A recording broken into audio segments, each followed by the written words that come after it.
My full maiden name is Carol Ann Yackel Duffy. Where and when, or where were you born? City, state, and hospital, or home, if you can remember. I was born August 1st, It's okay. 1934, at Riverview Memorial Hospital in St. Paul, Minnesota. And what were your parents' names? My mother was Mabel Gladys Olson, and my dad's name was Martin William Yackel. And he was born in Lamberton, Minnesota, and my mom was born in Sloan, Iowa.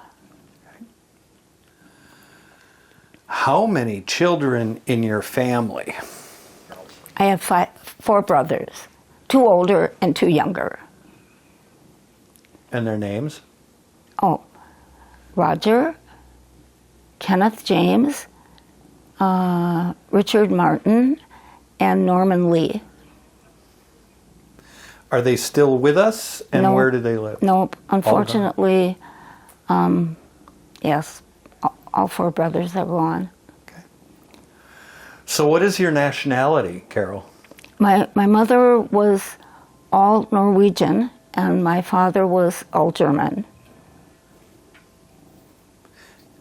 So I'm half and half. Do you know where they were from? What cities? Well, my mother was from Iowa, and my dad was from a farm in southern Minnesota. And do you know where their parents came from, if they came over from overseas? Well, my mother's family came from Norway, and my dad's came from Germany. It's funny because my dad talks about being High Dutch and Low Dutch, and I think he was High Dutch, whatever that means. Okay. And then where did you live, and then how many different places? When I was growing up? Well, unfortunately, I lost my mother and my father when I was in high school. And then my brothers had to move to the farm to be with my Uncle Jack down on the farm. He was my dad's brother. And we were just basically no longer a family. And where was that farm located? You mean the farm that I grew up on? Yep. It was on the outskirts of St. Paul, West St. Paul. Probably not farmland anymore, right? Hmm? Probably not farmland anymore? No, but we had a farm, and we had chickens and cows, and no, it's no longer farmland. So this is the tough one. Pardon me? This is the tough one. Tell us about your childhood and all your memorable moments. Well, I think I had a really wonderful childhood, although we were very poor. And I think I only had boys as friends. And we would shoot baskets until we couldn't see the rim of the basket anymore. And we played football, and because my 2 brothers were older, if they did 100 sit-ups, I did 100 sit-ups. And I just was a real tomboy, I guess. But I think through my whole young life and married life, I've always been an athlete. Yeah. So what type of sports did you play? Well, first of all, I remember in high school that the girls couldn't use the gym if the boys had the gym. So the girls got to use it if the boys weren't using it. Okay, and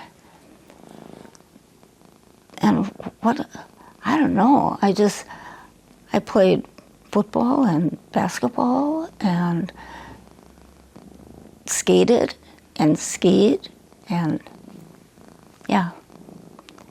And then one magical day, Tony Wise said to me and Tom, "How would you guys like to be the first ones to ski the world loped?" "Sure, we can do that." And what year was that, Carol? 1979 and 80. And you were the first female to ski the world. Not just the first female, the first person.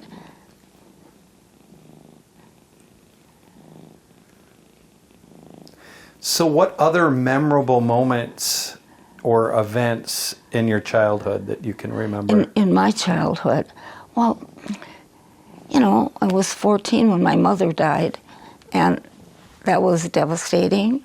And then 2 years later, my dad died, and then it was the middle of my senior year, and so the neighbor woman said that I could come and live with them, so I wouldn't have to switch high schools.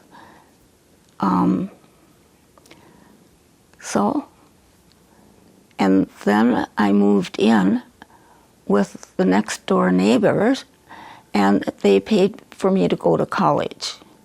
And I went to Hamlin University for like a year and a half, I think.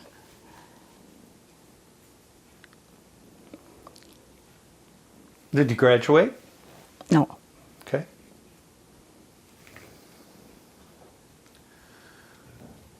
So you answered some of these already. Where did you go to school, grade school, high school, and college? I went to grade school to a school that was eight grades in one school. And then I went to Humboldt High School and graduated from there.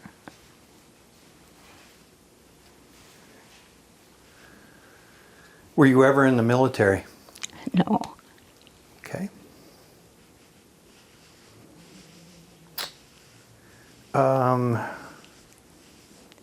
You know, I just, I know at some point, you know, when everybody, there was a time when people were trying to delve into your background and saying this happened or that happened. And mainly it was things that they wanted me to say about my mother. And I just thought, you know, what is this? I mean, I had the most wonderful parents. And my mother said our prayers every night before we went to bed. And my dad was the most honest man, I think, that ever lived on this earth. And we went to church every Sunday, and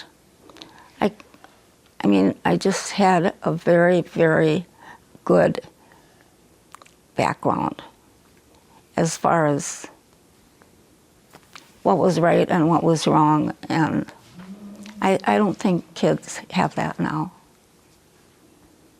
Okay. Can I ask what your parents passed away from? My dad had a heart attack. Well, my mother died first. She had TB when she was a very young teenager. And so I think she always suffered from that. So, like I said, she died when I was 14, and my dad died 2 years later of a heart attack. Right in front of my two younger brothers. Mm.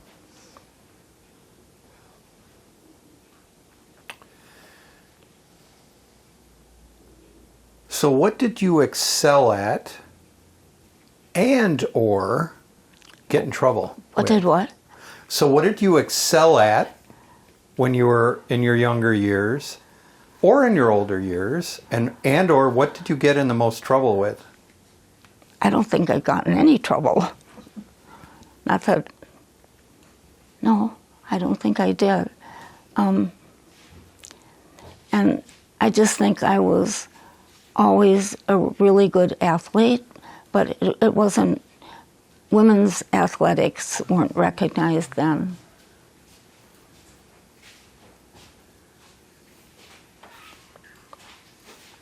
Okay, now this is the tough one, Carol. When and how did you meet your spouse? I would assume that's Tom. Well, let me tell you, I prayed so hard that God would send me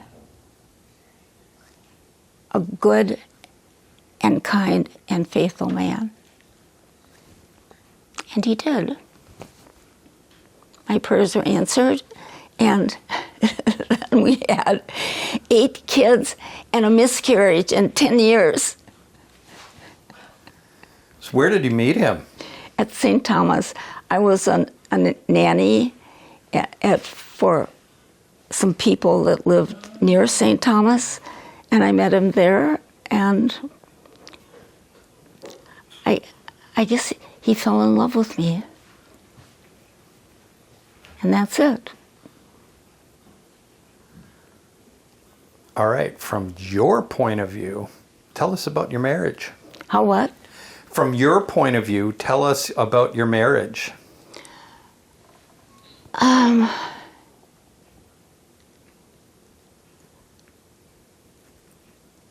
It was very hard.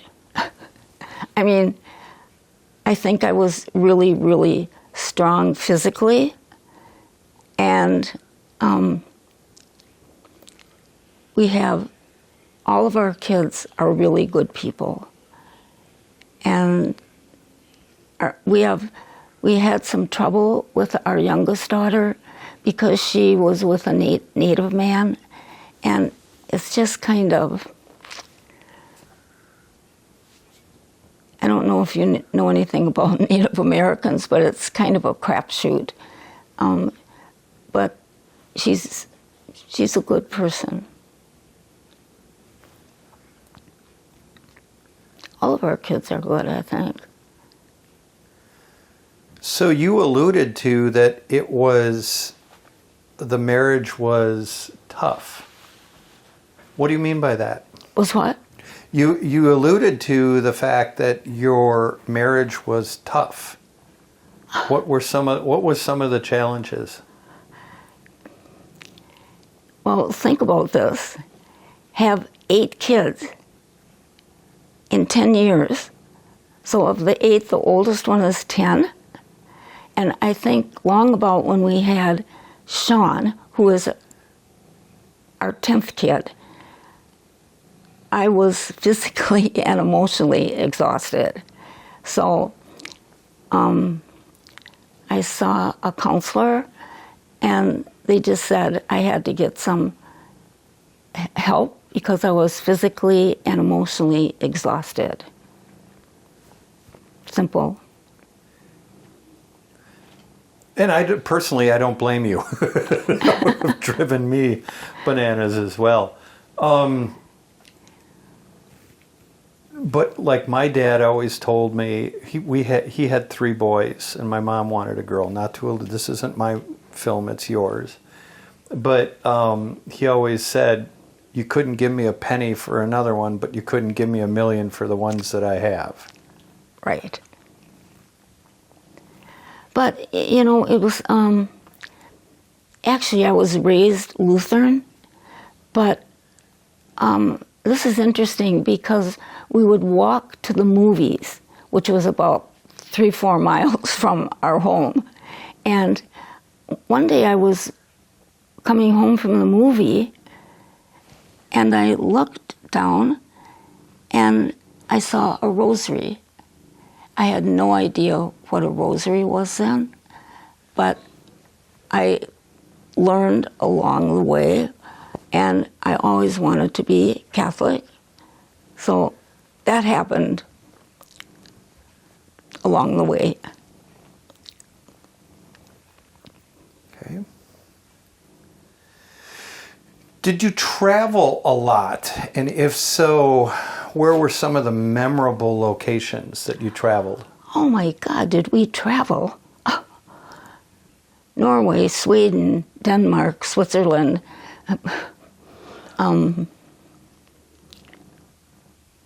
Yeah, we did all those ski races. We did 7 ski races in one winter. And the longest one was 90K, and the shortest one was probably like our Berkey. They were all much longer, 60, 70. How many Berkeys did you ski? I've skied, I think, 10 Berkeys.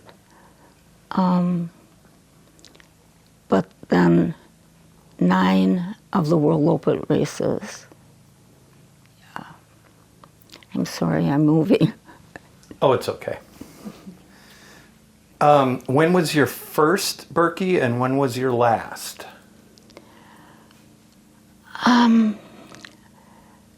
Gosh.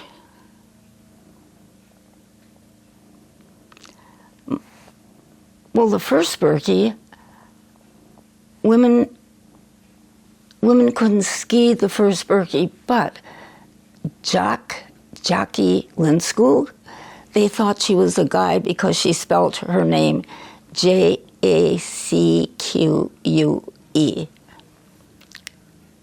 So. And when was that first one? What year? Do you remember? Yeah, ask Tom, he'd know. And do you know your last? My last one? Yep. No. Okay. Any ambitions to ski another one? No. Okay. No. Had to ask. Oh, and a couple really outstanding trips that we took. I've always wanted to walk the Camino de Compostela, which starts in France and ends at Santiago, Spain. And I didn't get to do the whole trail, but we got to do enough of it that we would be considered a pilgrim. So that was like, I don't know, like 100 and some miles. How long did it And take you? that was my absolutely biggest accomplishment, because we were both 77 at the time. And we had our picture taken next to the 77K marker. And that was really, really a lifelong ambition. Yeah. How long did it take you to complete that? How long did it take you to complete that? About a week. We walked about 10 to 15 miles a day.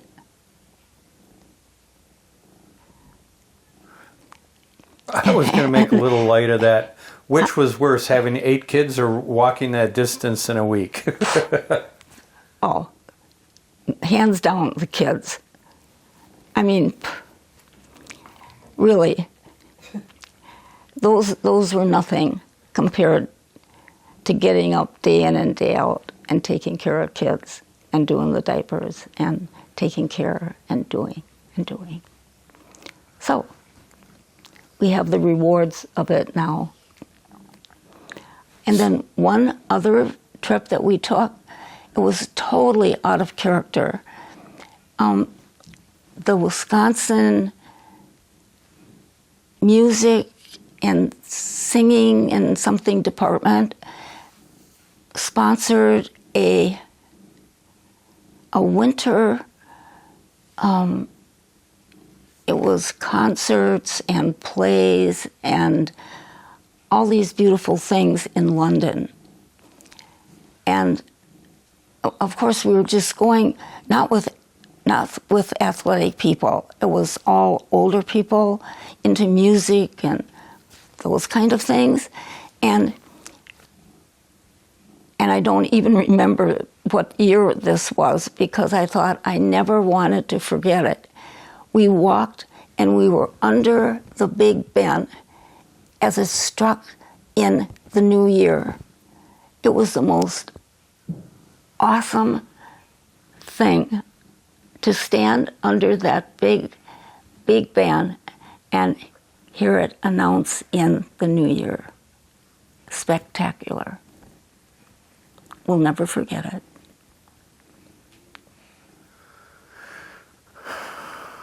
So what, if any, careers did you pursue? Well, when I was at Hamlin, I wanted to be a Phi Ed teacher. Imagine that. Yeah. And you pursued any careers in your younger life or not? No. Okay. I think raising 11 kids is pretty big. I would agree. Yeah.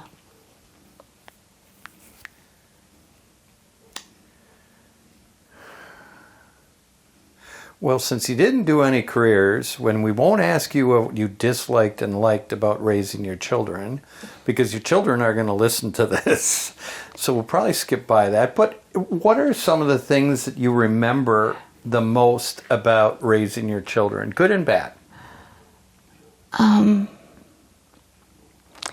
You know, it's so interesting now because we have 34 grandchildren and 31 great-grandchildren. And of the 31, 21 are just these adorable little boys.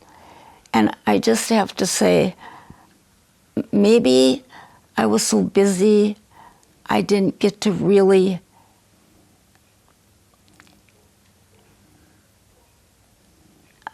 what's the word I want to use? I just adored those children. And now I see all these little grandchildren and great-grandchildren, and I just can see my younger kids in them, and it's so beautiful. The fruits of your labor. The fruits of your labor. Yeah. So, in raising your children, Carol, what were some of the memorable moments, whether the kids got in trouble or when they did some amazing things that you feel blessed by? I think I remember our Christmases. They were just so wonderful.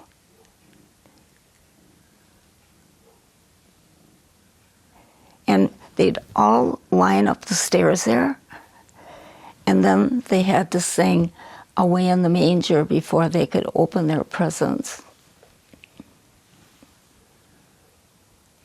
They loved it. What was one of the worst things that maybe your children did that you remember? Well, our oldest daughter was a cheerleader, and I think she was drinking at the homecoming game, and she was telling off one of the teachers. That was pretty bad. I think our oldest son was streaking around the gym with just his tennis shoes on. It could be worse, though, right, Carol? It could be way worse, yes. I think you're pretty lucky with 11 kids. That if that's the worst thing that happened, I think you're pretty lucky. Yeah.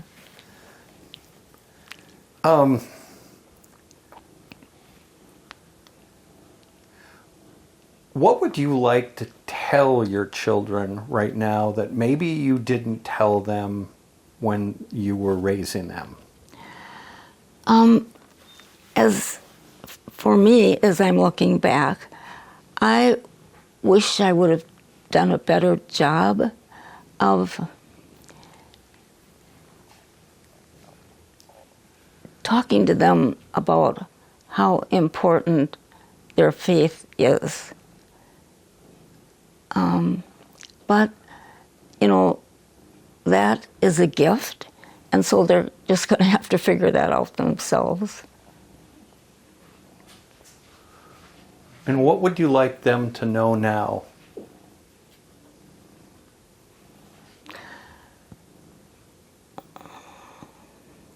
Well, I think, I'm going to be 89 and Tom is going to be 90, so, the end comes, and where are you going to be? Okay. Think about it. Okay. Now it sounds like you played a lot of sports. Can you kind of go through those and maybe what were your most memorable sports that you played or athletics? Well, actually,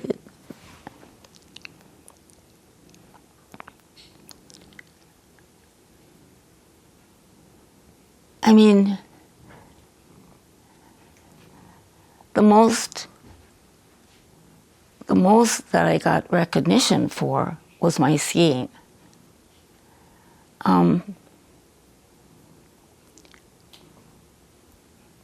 But I always look back at those and say, that was nothing. That was nothing. Because raising my kids and doing that day after day after day after day is what prepared me to ski 90K or 80K or 70K. How did you get into skiing? How did you get into skiing? Tony Wise had a cross-country skier come from Norway. I think his name was Erik Irson. And he gave me my first lessons up at Telemark. So that's how I got into it.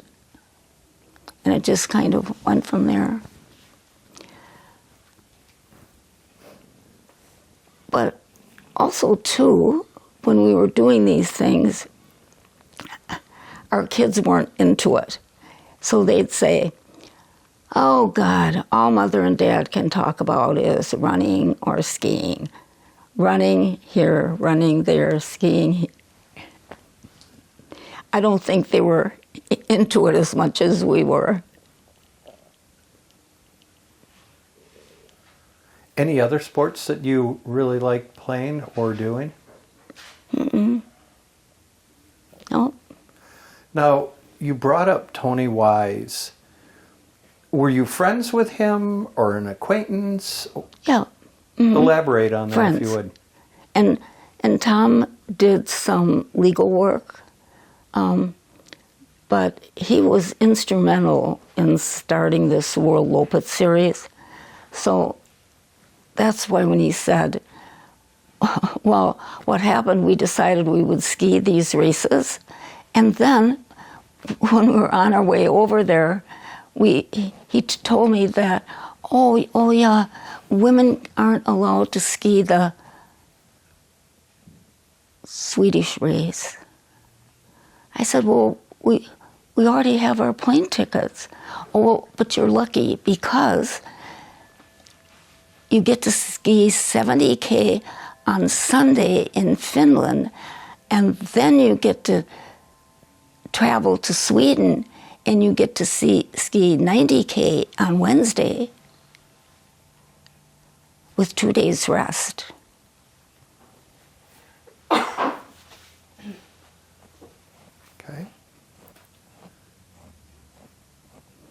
And then the head of the German race came to me at a cocktail party and said, we've just had a meeting and we have decided that women are strong enough to ski the 90K.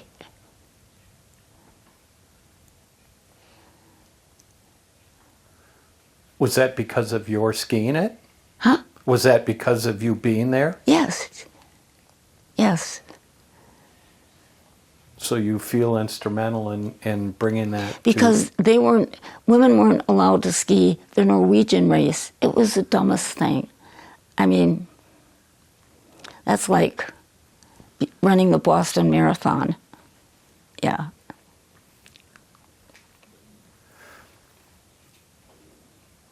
Okay.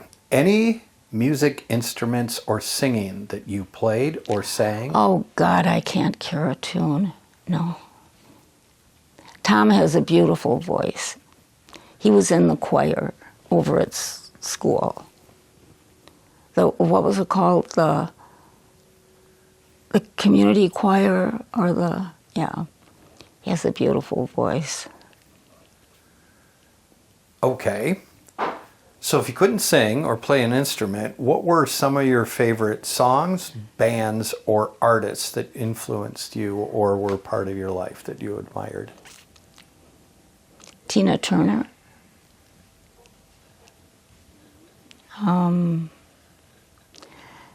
Yeah, all those songs from like the 60s. Yeah. I don't like any of the rappy kind of music.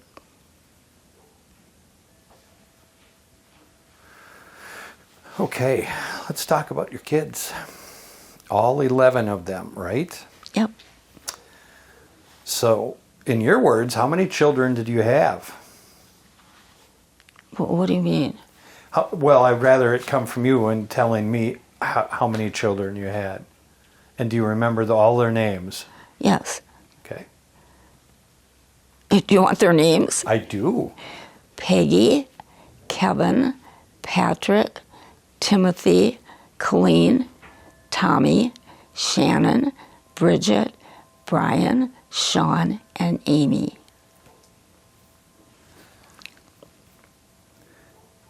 Now, of course, you don't have any favorites, right, Carol? I kind of do. Okay, go ahead. Let them know. Oh, no, I'm Yeah. Brian. I think because Brian has married, Holly. Yeah. And I think the only way that you can be close to your son is if your daughter-in-law is close to you. And Holly is just so sweet and wonderful, and Brian is so sweet and wonderful. So that's just the way it is. I mean, they invite us into their life. Elaborate on some of the other children. Huh? Elaborate on some of your other children, goods and bads.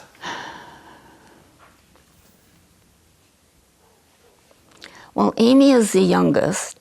She's had the most difficult life because she was with a native man, and that wasn't good.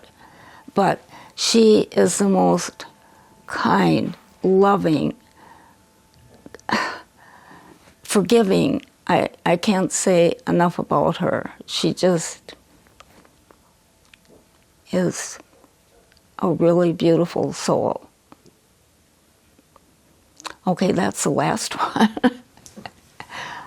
I don't know. And Kevin is our firstborn son. So I don't know. They're all special. Pat fixes my teeth.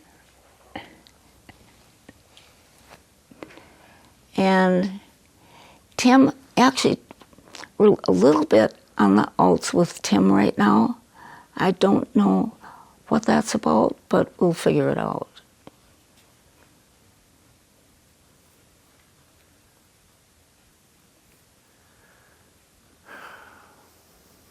Okay.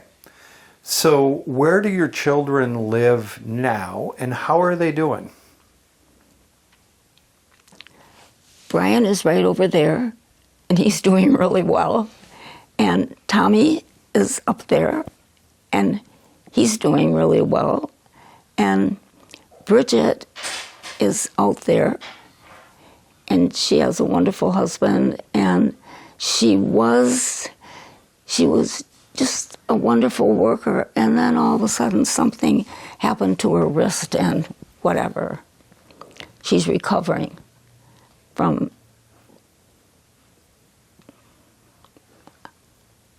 an injured wrist. And Shannon is right up there. She's a school teacher. She loves being a school teacher. And let's see, Tim is out there. And did I miss anyone? Shannon, Bridget, Kevin. Kevin is up in northern Minnesota. Sean is out in New Hampshire. No, New Jersey. New Jersey. On Fox with his wife. And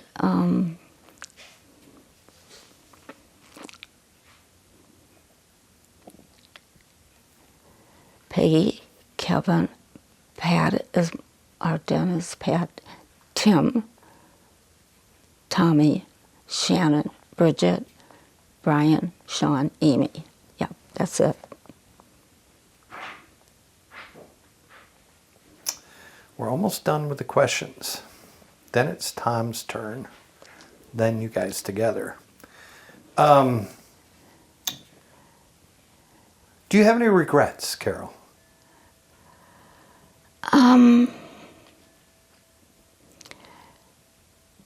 Yes.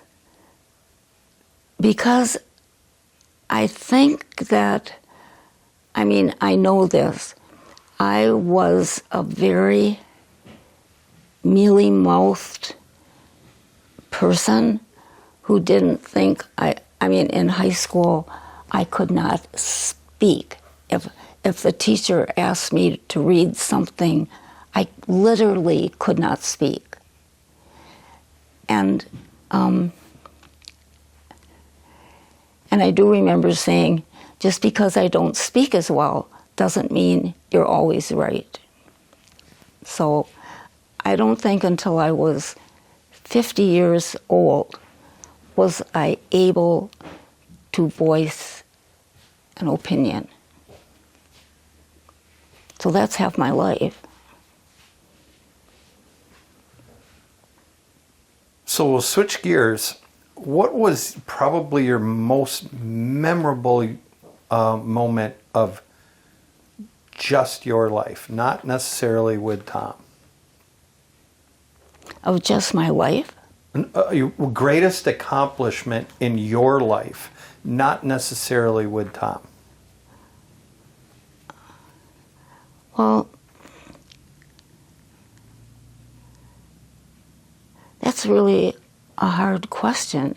Okay. Because, first of all, I lost my life when I was in high school. You lose your parents, you lose your brothers, you lose your life. And you just kind of, at least I did, I felt kind of lost. Yeah.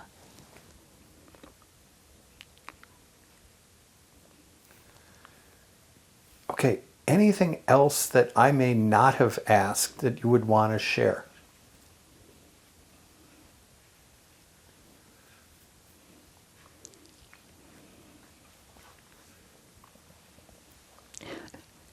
Can you think of anything?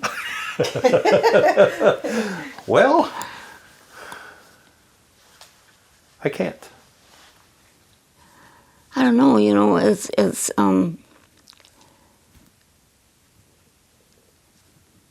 what do you say, or what can I say when I've had 11 children and I took care of them and I raised them, and I mean, that's a pretty big life accomplishment, I feel.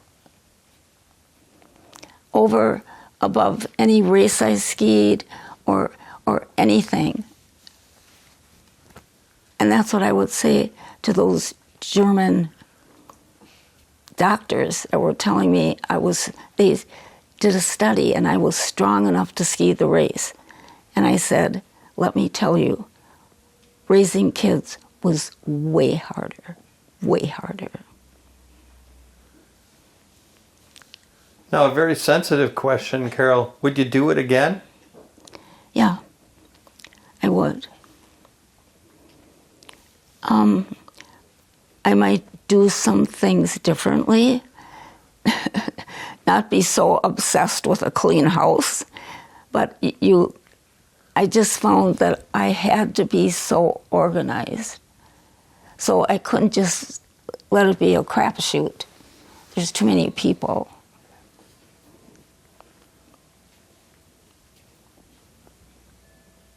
Sean's running in your footsteps for kids. How many children does he have? He has 9, but that, oh my gosh, their last one was a Down syndrome. And so Sean said to me, yep, Mom, Valentina is a keeper. She's going to be with us our whole life. So they're just very, very good parents. They're very, very good Catholic, especially Sean wasn't so much, but Rachel is really, really devout. Yeah.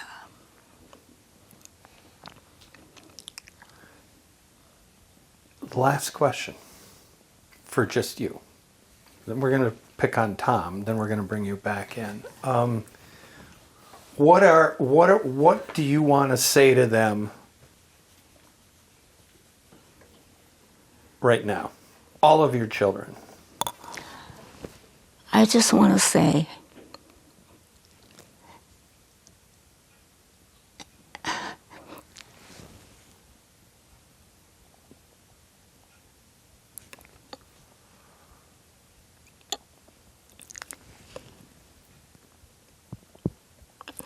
you know, in the beginning, I was kind of the one who did like the physical work.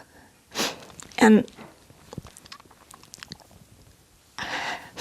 I would just have to say that if my boys, my sons, can treat their wives as wonderfully and beautifully as Tom has loved me, they've done their work. Because I'm a little bit infirm now, so he has to do so many things to help me. And I told him, not once does he go, or you're just a pain, or I'm tired of helping you, or whatever.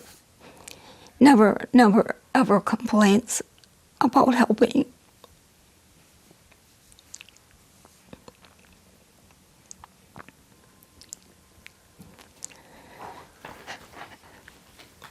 Because I can't see out of this eye, and I can't hear, and I can't walk, and I can't do a lot of things, but we're still here. A kind, good, loving husband and father. All right. Now's your chance to tell your children, all of your children and grandchildren and great-grandchildren, that you love them. Now's your chance to tell your children, grandchildren, and great-grandchildren that you love them. Oh my goodness. You guys, I love you from the bottom of my heart. And all these wonderful grandkids and great-grandkids and sweet little boys and sweet little girls. And I just wish I could hold you close my whole life.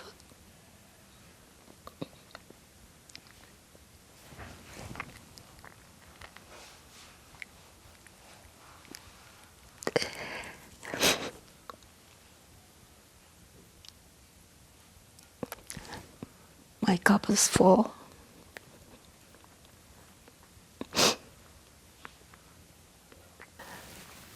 I don't know. I don't know if anyone stays together anymore, or what they're looking for, or it's not out there. It's right here.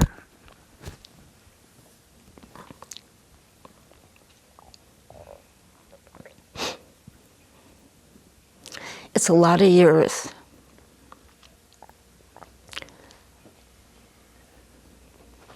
What's your full name? My name is Thomas W. Duffy. W Middle sta- name is Walter. Can you do that again? Because I Yeah. interrupted. Sorry. Yeah, Thomas Walter Duffy. So, Tom, where were you born? City, state, and hospital, or a home? Okay, I was born in Superior, Douglas County, Wisconsin, and I don't know the hospital. Yeah. And the date was December 29th, 1933. Long time ago. What were your parents' names?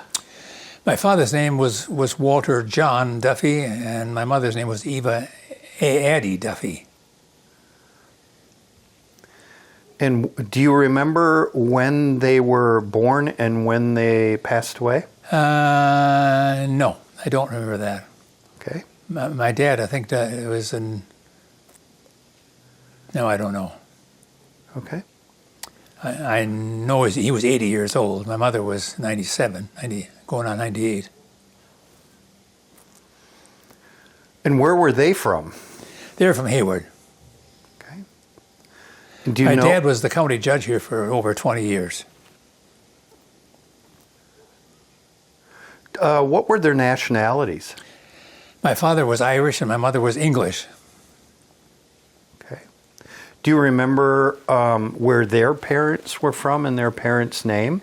Let's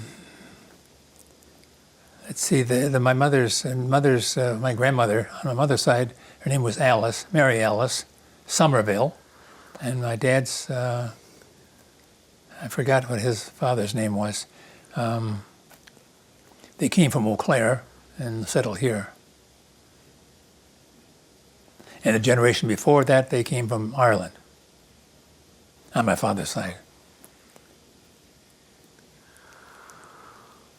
So, Tom, how many children were in your family, boys, girls, etc.? There were 6 natural-born children in my family, and then my parents adopted a son, so a total of 7. And there was 4 girls, natural girls, and 2 boys, and then the adopted boy. And where did they all live? They all lived in Hayward. They were all raised in Hayward. The girls all moved away except one, and the 3 boys all live here. Are there any remaining? There are. They're all remaining except one. Okay. One daughter. And still live in Hayward? Still live. No, the girls all but one live elsewhere, and the boys all live here.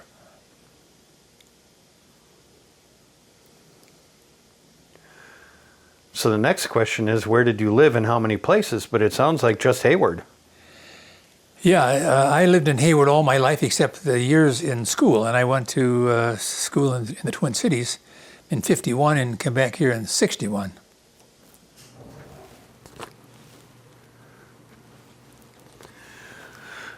So Tom, tell us about your childhood with your brothers and sisters and parents, and what were some of the most memorable events or moments in your life? Well, my mother and father lived through the Depression, so my dad was first of all the Register of Deeds, and he did abstracts of title, and as a young man, and then he ran for the county judge where he served for over 20 years. He supplemented his income with a small farm.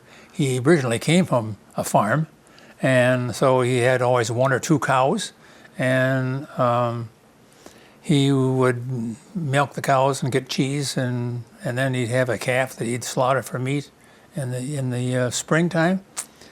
So, and the boys of the family learned to milk cows and help with cutting corn and cultivating and riding horses to cultivate corn and that sort of thing.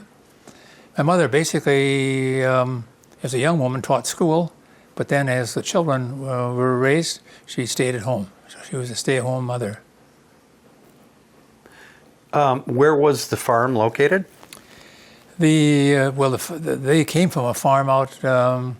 You know where Wheeler Road is? It's not far from Wheeler Road, a half a mile from Wheeler Road on Old Highway B. And my dad rented properties from other farmers for his cows. He was raised on a farm, but when he was married with his children and when we got involved, he lived in the farm where the hockey rink is right now. And that was a farm owned by Chris Nelson. So then he had 2 cows and a calf and chickens and whatever. So a lot of that food, they never went out to eat. They always stayed at home and had, basically they had their own milk and cheese and even ice cream. What school did your mom teach at? Pardon? What school and what grade did your mom teach? I don't know what grade she taught. Which school? I don't know that either, but in those days it was all single school, one classroom, and my dad earlier supplemented it also with teaching school. And I don't know what school that was. I think it was out on the flowage somewhere. But again, it was a single classroom school.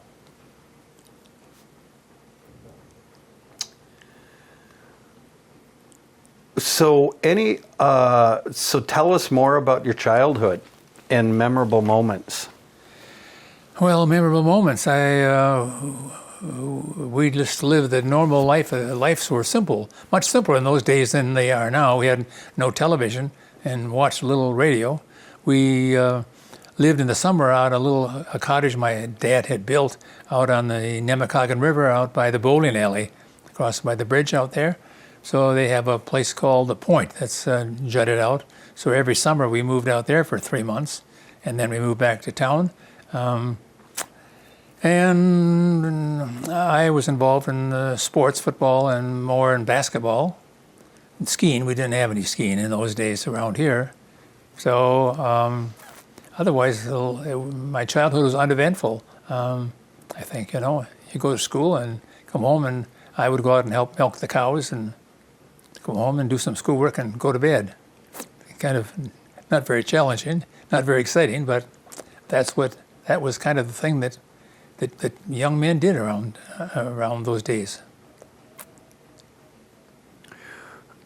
Tom, be honest. What was the worst thing you ever got in trouble for?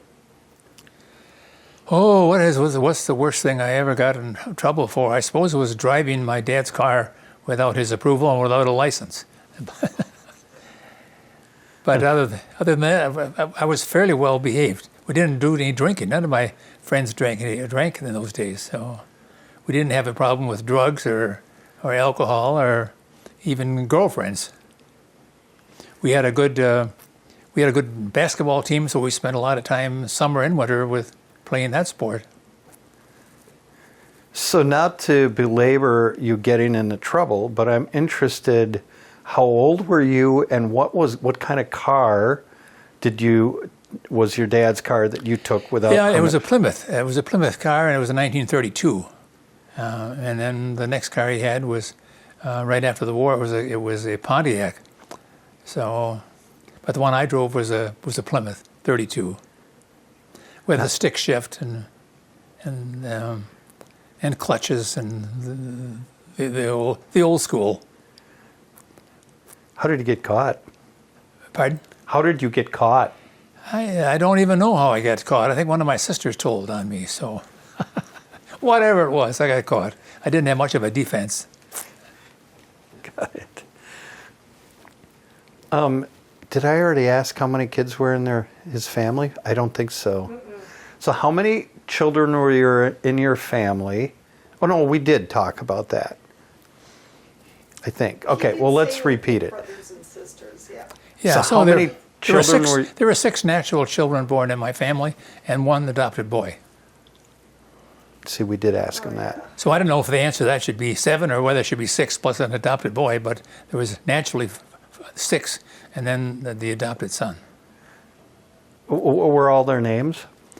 The names were John, and he's still alive, and then there was the daughter's names were Mary, and she's deceased. The next one was Patricia, and she lives in Green Bay. And then I have a twin sister. Her name was Mabel. Doesn't really match with Tom. And then I have a younger sister. Her name is Dolores. And her last name is Peterson. Okay. What were some of the? Now, were you the oldest, youngest, middle child?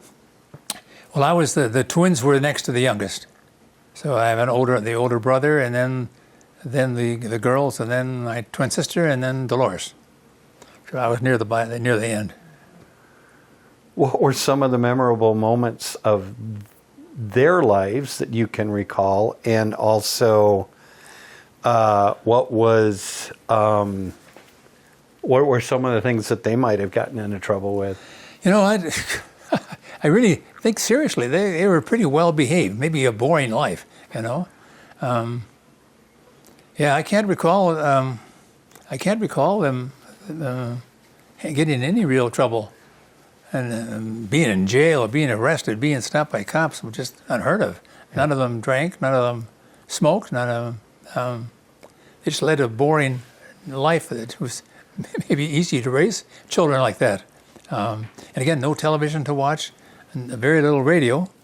I think they enjoyed the lake living. I know in the summer we would do things on the lake. We'd catch frogs and turtles and do quite a little fishing right on the Nemacolin Lake. So, but as far as anything exciting, there really wasn't much. Was it different with you having a twin versus your other brother and sisters? Yeah, I'm sure that's true because you're in the same grade and you do everything together. But now she's moved away in the cities, and I've just really lost contact with them, you know, which is unfortunate.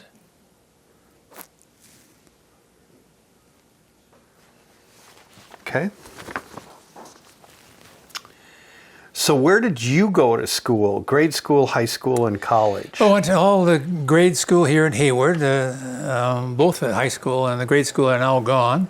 And then I went to St. Thomas College in St. Paul. I went there in 51 to 55. And then I worked as a chemist for 2 years. And then I worked as a chemical engineer for a company called Remington Rand Univac.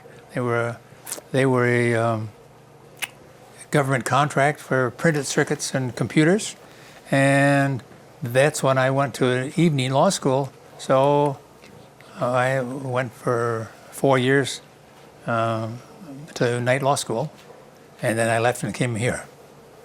So that's kind of the story of the Twin Cities, and we enjoyed the Twin Cities, but it was a poor place to raise a family, certainly a big family.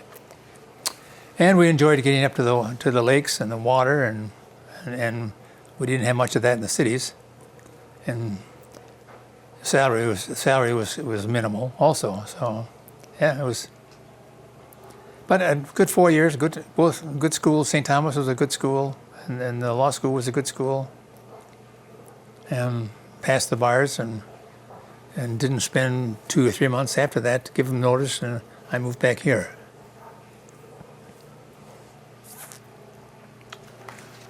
What were some of your memorable moments in college? Well, memorable was we did a lot of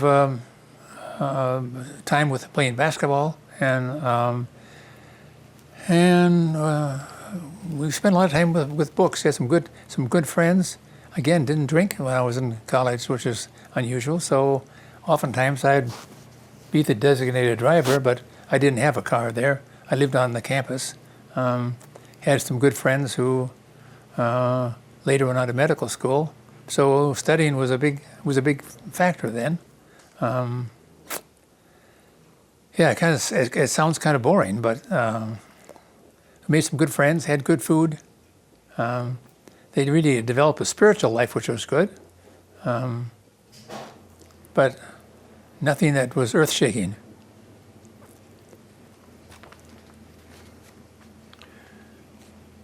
Tom, were you ever in the military? I was in the ROTC, a requirement that we had to belong the first 2 years in the ROTC, but that was it. Did you like that? No. It was in the Air Force. It was pretty much just academic there, and then I think that, well, I know everyone the first 2 years had to belong, and then you could join for the last 2 years if you wanted to stay in the service. I'd one time looked at Navy flying, but then we had a bunch of kids, and that's kind of out of the question. So that's why the night law school was just fantastic. I look back and say, wow, what would you do without that? Makes a big difference, but it's amazing. And there were a lot of engineers. I think we had 2 or 3 physicians in that class, and a lot of them took advantage of going to school at night and increased their education. So I enjoyed that.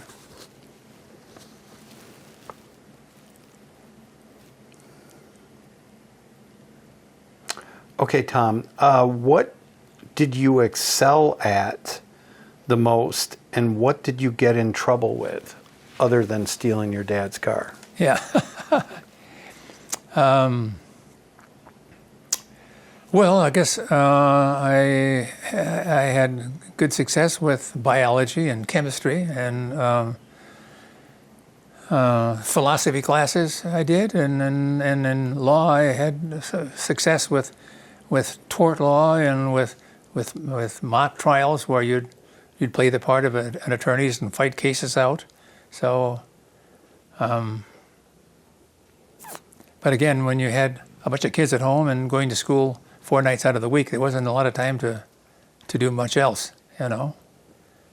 So besides working full time, you had to find time to study also. So it was a kind of a full-time job, kind of boring, but it was either staying. At least I saw where I was at UNIVAC, either you had to go on and get a PhD in something, or you had to diversify, and law was a good way to go, I thought. So that's where I went, and could have stayed there and got in the patent department or wherever. But you still have to live in the cities, and the attraction of Hayward was just kind of too great. And I always thought it'd be a great place to raise a family, especially a large family. Again, because I guess, you know what, kids didn't get in trouble in those days, you know, and I just couldn't see raising a bunch of kids in the cities. And so we gravitated back. Carol was willing to come back. So that's kind of the story, as simple as it gets. Not very excited.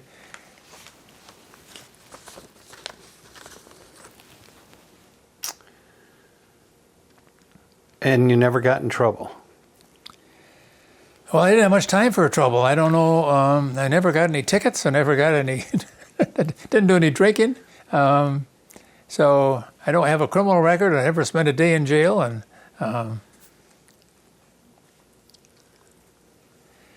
but I don't know. I think if you have a workload and some directive, you don't have time for the trouble, you know. And I guess if I was going to go on and get a law degree, I knew I had to work your fanny off, or you wouldn't do it. So I didn't have any drinking buddies in those days. So I finished school and came home.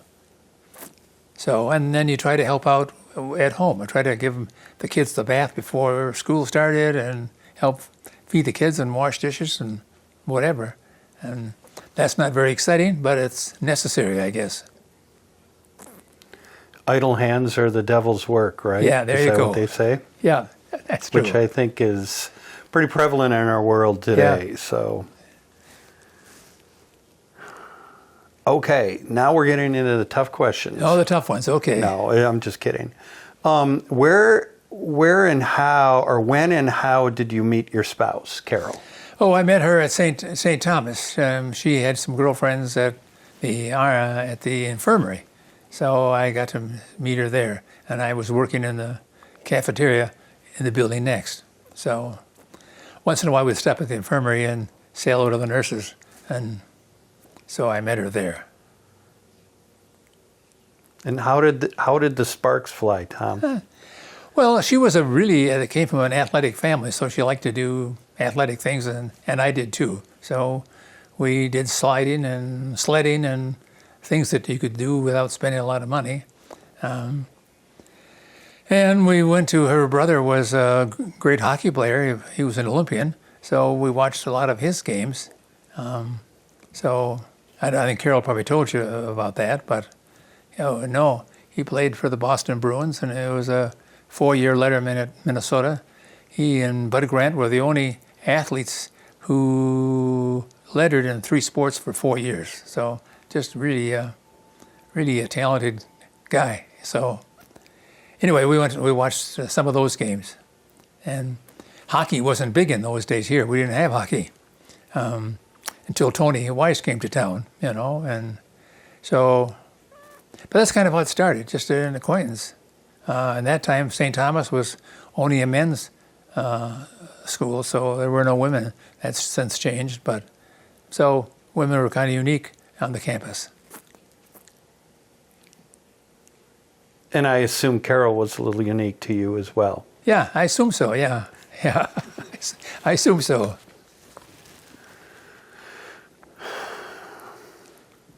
So in your words, Tom, tell us about your marriage. Well, I think the biggest thing is a lot of children, and you think back now and say, could you have done a better job with fewer kids? And I think you probably think you wish you could have spent more time with these children, but there's too many coming up that there's not time to do that, and it's tough when kids are crying and the diapers have to be changed and they have to be fed. You can't spend much time on the 1-year-old or the 2-year-old. So that's, if you look back and say maybe that's too many, too close, whatever. But there's only so much you can do. But the real problem is I had to earn the money, but Carol had the job of raising those kids. And it's not very challenging. I mean, it's a really demanding job, and screaming kids and yelling at kids is not very stimulating. So when I'd come home, sometimes she wouldn't be in the best mood after spending the days with a bunch of, yelling kids.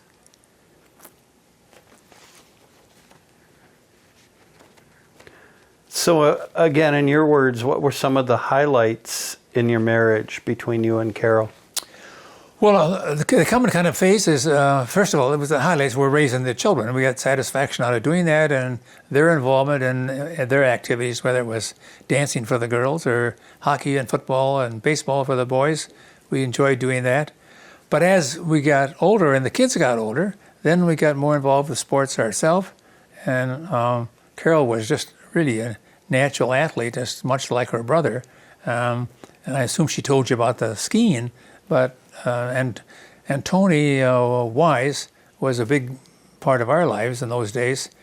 Tony had a lot of legal problems, endless legal problems, and didn't have any money, so he needed a cheap lawyer, and I needed a playground for these kids. So we had season ticket passes and tickets to ski at Telemark, so they all skied at Telemark.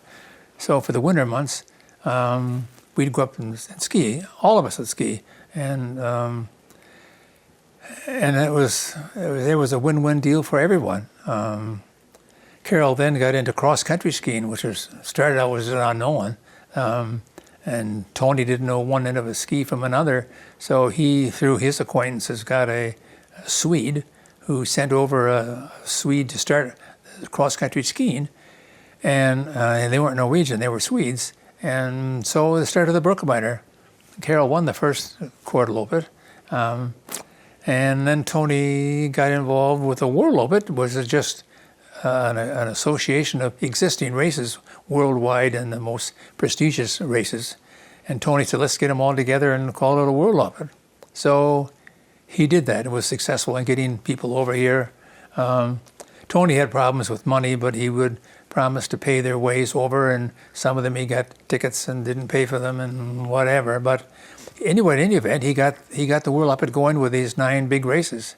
And in our conversation with him, he said he would be nice if somebody from Hayward could be the first people to ski the World Open.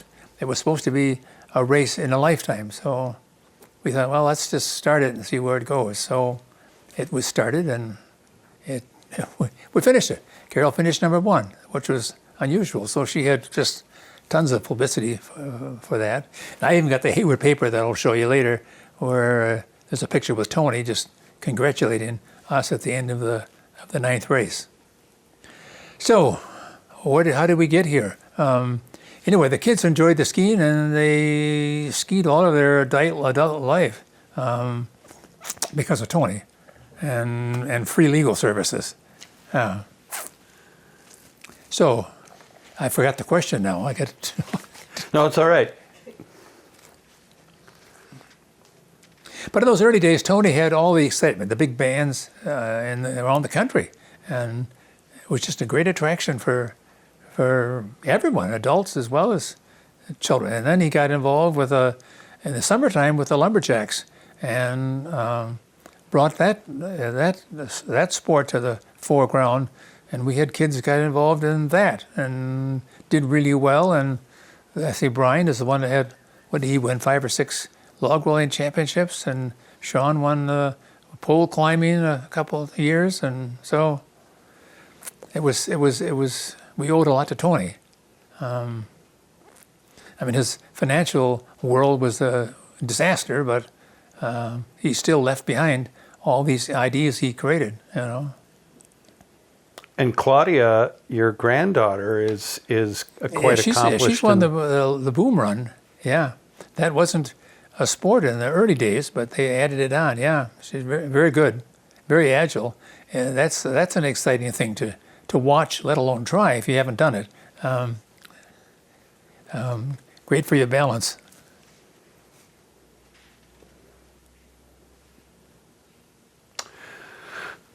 Okay, Tom, talk to us or tell us, did you travel much? And if so, where were some of the memorable trips and or locations that you went to? Well, you divide our lives again. In the early years of the children, no, we didn't travel anywhere. But then we got involved with the World Open and we traveled. Then Tony was involved as a leader for a couple of years, but then they had an executive committee, which were 3 members of the 9 that would meet twice a year to talk about the problems that they had solved. So I was named to that. So we skied in all the Nordic countries. Where there was snow, we were there.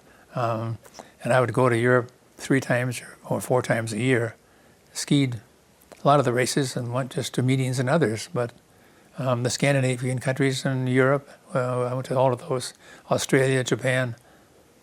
So, but it was all because of Tony, you know. Tony long since left, but it was kind of a sad ending for Tony, you know, when he lost everything through the bankruptcy. Then he wanted to take over the Burkeminer, and the trustee said, no, that's an asset, you lost it. Well, then he was going to move the Burkeminer up to Bewabik, and so there was a big battle about that. And then it was an argument of who owns the World Open franchise for America. Is it Tony or is it the community? So we had a battle of that over in Switzerland. So I went over to battle Tony with who owns the World Open title, and obviously the community won. Thank goodness they did, or we wouldn't have a Birkie here. So those were years that the Birkie hung by a thread, you know, and there was no money. The first year that Tony left, I think there were 7,000 racers. He'd taken all the money and spent it on whatever other bills. So how do you run a race without any money and 7,000 racers? So we had a meeting down in Carbs and formed the foundation. And one of the godsends for that foundation was Dan Dilworth. I don't know. When did you come back to Hayward? Well, I bought my place up here. It would be 2001. Okay. Well, Dilworth was the head of LP, and he was not only head of Hayward, but he also had 3 or 4 other plants. So he was a big player. He got involved and said, "Okay, I'll find some sponsors for you." And then we always laugh because he would always say to sponsors, "I need you to sponsor the American Brookbiter." And they'd always say, "You know, well, I'm too small for it, and what the hell is a Brookbiter?" And Tony and Dan's response was, "Well, you'd be a lot smaller if you don't do it." And he had that much power because LP bought a lot of these products. So what careers did you pursue, Tom? What careers? Well, I was going to go to medical school until we have all these children. So that ended that. I went to law school, and that's kind of where it was. And you had your own law firm? I had my own law firm, and we also had a real estate company for a number of years till a partner I had died. And when I moved up here, I was going to move in with a lawyer by the name of Davis, Vince Davis. He was just elected the county judge, and he had a 6-month waiting time before he took office. Actually, the judge then was my father. So I was in work with Davis, and just before I arrived, he had a stroke. So I moved up to the office and had nobody. I was just the secretary and myself. But it's tough to start without having any guidance at all. So it was, and the judge was short. The circuit. We have 2 judges. We have a county judge and we had a circuit judge. The circuit judge is the one that handled all of the criminal trials. But one of the first things we had after a week, the judge said, "You know what? You need some experience, and I'm going to appoint you to a criminal matter here." And it was a homicide. So I said, "Wow." We tried the homicide case. We lost it, but it was a good battle. But it's a tough way to start. But then my father and my brother were in the abstract business, so real estate was easy. I had all the help I needed in the world. But it's certainly nice to have someone to start with. It kind of points out the flaws and what you can do and what you shouldn't do.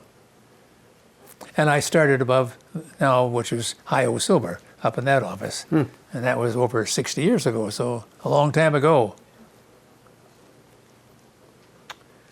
What were some of your greatest, what were your highlights of your career, and what were some of the lowlights of your career? Well, I think some of the highlights is, you get some of the marriages that you can patch up. Some of them you look at and you can't patch up. Some of them you think maybe I should have done something differently. Probably the most difficult thing is on criminal matters. Most of the people who are charged have got some guilt. And it's just a matter of saying, do you want to try that, or do you want to try to negotiate it? Is to plead to a lesser crime that you got on your hand, or you want to shoot the moon and go for the full release. And oftentimes you make the wrong call. The call is the client's, but you kind of feel like I should have leaned on him more one way or the other. So a lot of satisfaction out of adoptions but I'd say divorces. A lot of them you can do a lot of good things with them. A lot of estate planning you find, especially with second marriages, people come in and want the damnedest things in their wills, and you got to say, you know what? I don't think in the long run that's what you want. And usually, if you talk to them long enough, they look at it again. And again, it's their will, but especially with second and third marriages and children from all of different spouses, it's just a difficult challenge. But it's tough to leave some of them out, or the the spouse, the last spouse gets all the funds, and the earlier ones get nothing. It's so there's a lot of satisfaction. There's a lot of disappointments also. Sometimes you think the jury made the wrong decision, and I guess who knows? Maybe they made the right one. And that's part of the excitement. You don't know what it's going to be, so you always leave that decision to the client. Here are the options. Here are the risks. You make the call. Sometimes you get cases that are so bad that a client will say, "I want to go to trial," and you say, "You know what? You need somebody better than me. I mean, there's no way I can argue something that's just indefensible." We had a guy that was in jail for stabbing his girlfriend, and he claimed that it was self-defense. Well, when the autopsy report came back, she had like 8 stab wounds in her back. I said, "How can it be self-defense when you stabbed her in the back?" Well, he wanted to go to trial, and so I don't think I'll take that case. And I'm glad I didn't. He did go to trial, and of course, the results are pretty obvious what would happen. So I think sometimes you have to use your common sense and be sure that people think out what they want or what they say they want. But it's challenging, so it's fun to do that, and I think when you're a lawyer, you get involved in a lot of other events, whether it's the Brook Minor matter or the bank boards or whatever, county boards. It's kind of fun to be involved with the government of the city. What was your most memorable case that you? Probably the most memorable one was the first one, because you didn't know anything.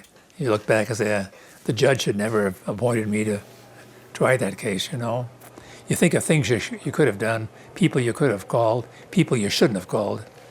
And you don't mind you can plan what you're going to argue to the jury, but you can't plan what the witnesses are going to say.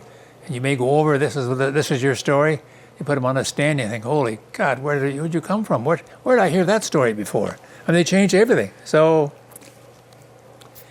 whatever, it's a learning experience, And then picking a jury is also difficult. It's tough to know who makes a good juror, who's going to be sympathetic and who's not sympathetic. One of the most difficult times, I think, are with children now is you find children who are charged and they notice to send out to the families to come to court, and the kids come and no parents. And if anyone comes, it's oftentimes grandma. So that's sad. And you have to think, when you see all that part of the problems that we have is the home life is just non-existent. And no one's accountable, and kids are left to fend for themselves. Yeah. And I don't know what's the answer for that. I don't know. Somebody's got to stay home. Somebody has to take some responsibility. But raising children is a tough job, and as you look back, you always say, I should have done this or I could have done that, but you do the best you can.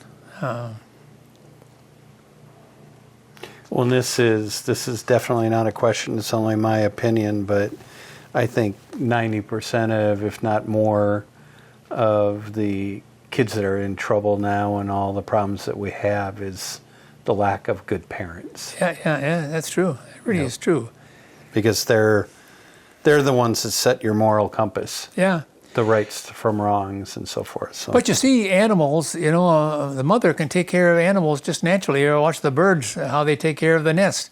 And then you see these mothers that just don't care. And I can't blame the father because they don't know who he is, but being a mother is usually more natural than being a father.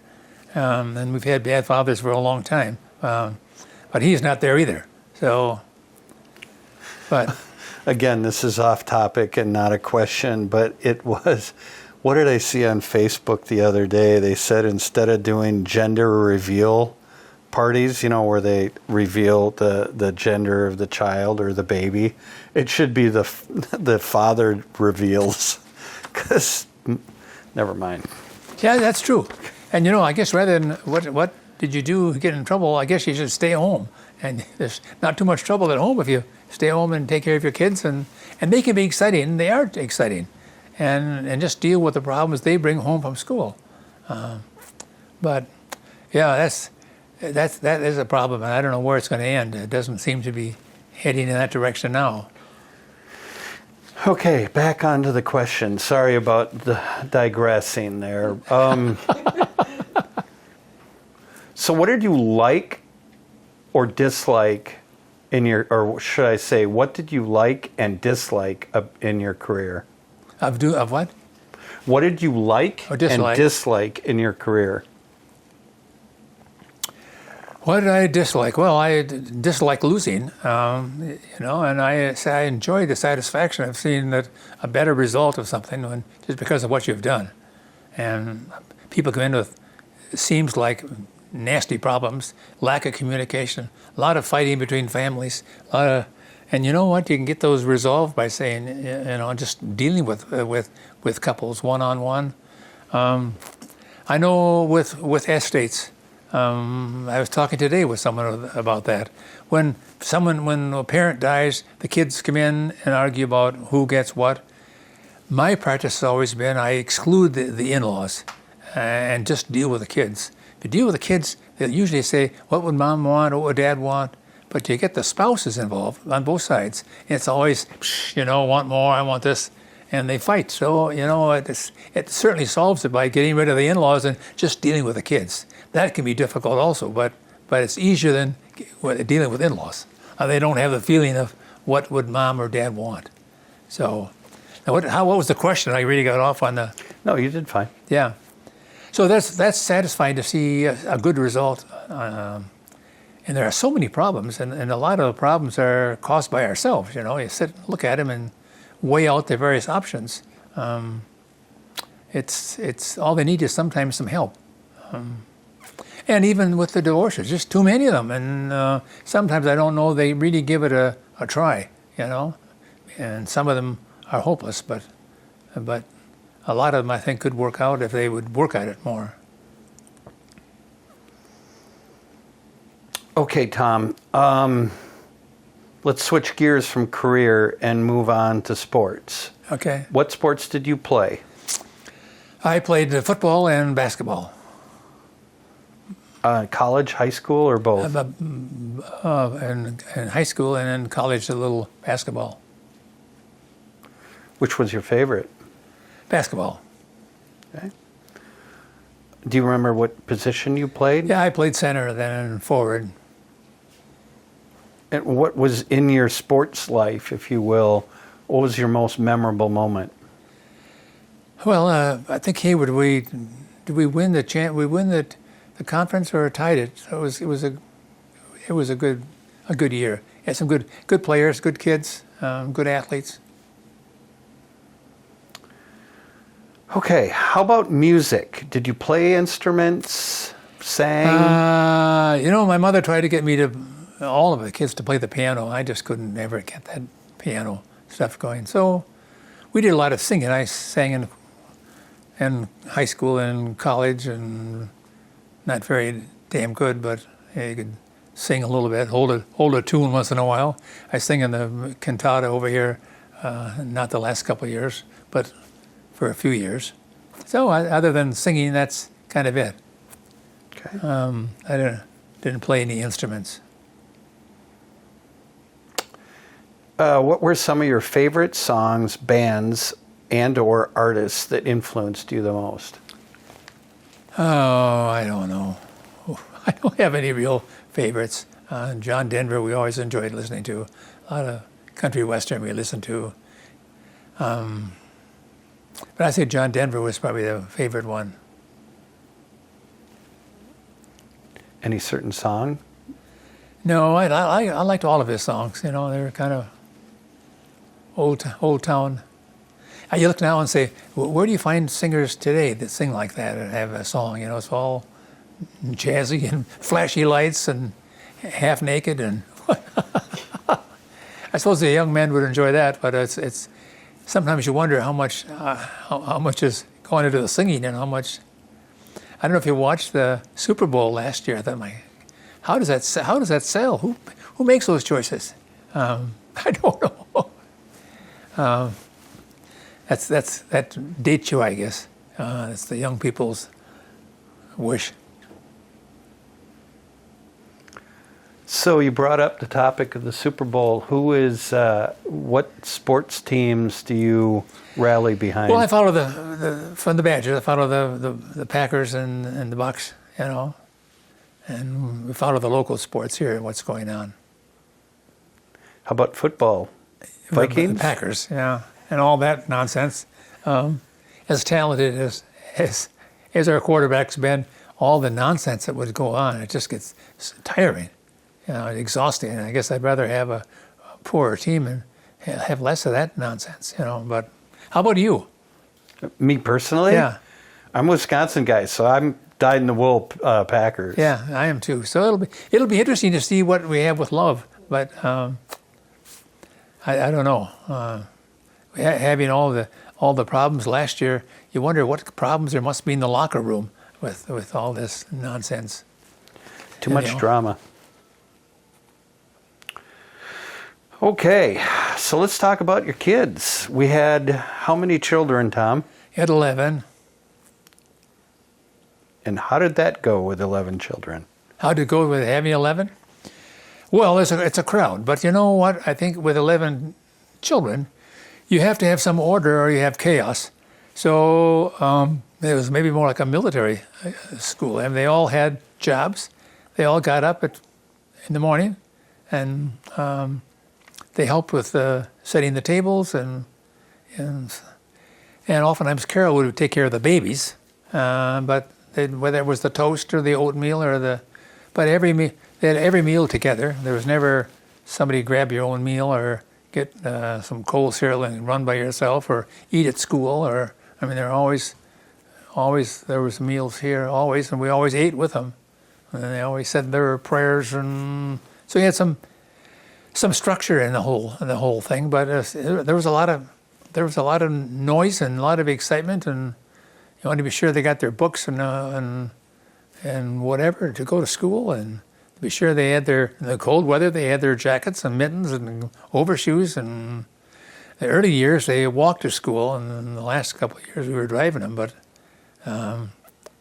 nowadays most of them are riding back and forth. You see the parking lot over there. Wow, we didn't have anything like that in my day or our kids' days. So I think it was. I think there's an advantage in being in a large family. There's a lot of good to be gained.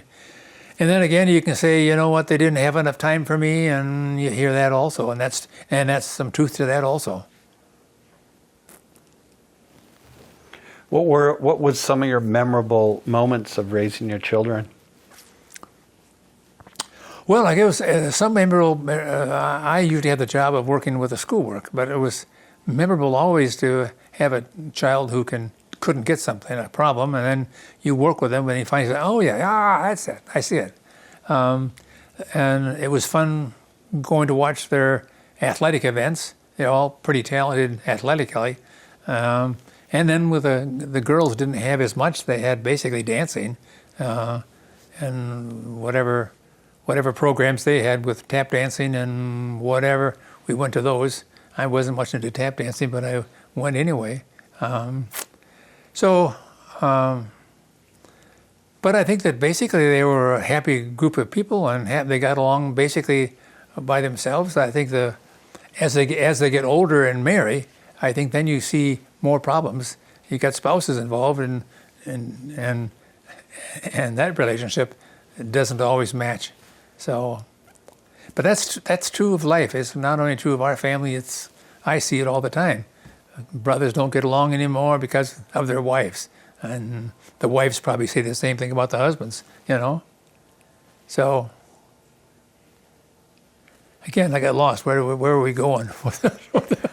So, what were some of your most proudest moments with your children? Well, we were really proud when they finished the law school and the dental school. We happy when Tim, he had problems. He had dyslexia and had problems learning, and we went to the Mayo Clinic, and they'd say, well, he's too lazy, do this, you got to push him, and spent more time with counselors, and in the end you wonder whether that any of that paid off. But so I mean, I guess he finally got through high school and got a little bit of college done, and then he got involved in guiding, and we're happy to see that he could do that successfully. And he had a little radio show. Now, about 6 months ago, he kind of flipped back out again, and so where are we going now? I don't know. Well, stay tuned. So you're a parent forever, I guess. You never outgrow it. But then you say you see kids doing what they like to do and love to do, and say, I'm happy for you that you're doing what you like to do. What more can life offer, you know? So I think all in all, I guess, how would you do it differently? I suppose, yeah, if I had it to do over again, maybe I would, and maybe I couldn't. You know, I guess there's only so much time you can spend. And then your time with your spouse is sacrificed because you got so many kids. There's no time. I mean, it's a time factor, you know. And then if you have that many kids, somebody's got to work. And so if you don't work, then you don't eat. And you know, if you don't work, then you don't have as much time to spend. So it's a balancing act by saying we go to all their events, all their sporting events, and the dancing events for the girls, and got them in school and got good marks and whatever. Did So that's you plan kind of. on having a large family? Pardon? Did you plan to have a large family? Nah, not this large. So, no, this is, and I know that the real problem is I look back. It's just so tough on the wife. That ends up with physically on the body is just tough, and then just the lifestyle of being stuck home with kids. What I should have done, we should have had someone who lived in or came in every day and help with them and say, get the hell out of here and get lost anywhere, you know. But at the time, you're too busy earning what you're doing and taking care of those needs, which aren't addressing her needs. So yeah, I do that differently for sure. Yeah. So all the questions that I've asked you so far were pretty easy. Yeah, easy. Okay, now the hard ones. Now's the tough ones, Tom. So, what do you want to tell your children now that they're grown up? And maybe things that you haven't over all the years that you would like to tell them? Yeah, well, what would I tell them? I tell them, life is short. And it comes to an end. And it comes to an end a lot faster than you think. And you better realize you're responsible and no one else is responsible for what you've done and where you've gone. And if you believe in a life hereafter, you better plan for it. And that's the most important thing I think you have to do. And I can't tell anybody what they should be doing. You think about that yourself, but you have to put some importance on it. And again, as a young person, you think you'll live forever and that you'll be young forever and you don't have any aches and pains forever. And you see old people and think, isn't that a shame? But, it won't be long and bingo, there you are. And so I guess that's, enjoy your life, but don't forget your responsibilities. And again, realizing it comes to an end. And take care of your friends and your family, and appreciate them. They're a blessing in your life. Simple, but that's kind of the key to the whole thing. What you do today, I don't care. But I guess what the tomorrows will come faster than you can think of, and be willing to plan for it.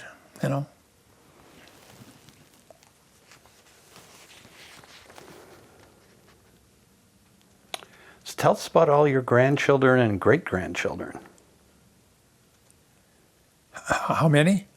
Just tell. I know you've got a lot. Yeah, there's 34 grandchildren and 31 great-grandchildren. And Carol keeps track of them. I can't keep track of them. And she's got them some on the calendar. And we've had calendars where they have pictures on them. There's so many names on there, I can't keep track of them. And then after a while, they should look alike. I mean, there's a lot of similarities. You see one, and I can't remember if that one belongs to who.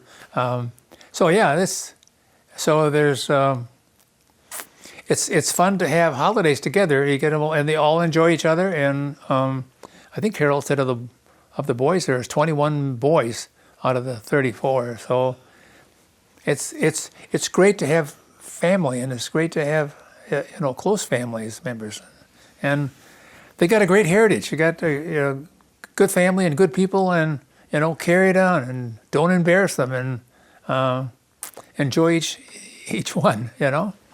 So. But I can't. I enjoy the grandchildren when they're here and when we're there, but I just can't keep track of the names and the birth dates and whatever. But you love them all. Yeah, I love them all. Yeah, but then you get 34 and then 31, then you get that 63. I said to my, I don't know. That tax is an old man's mind. I guess I'm going. Tell us about any regrets that you have, Tom.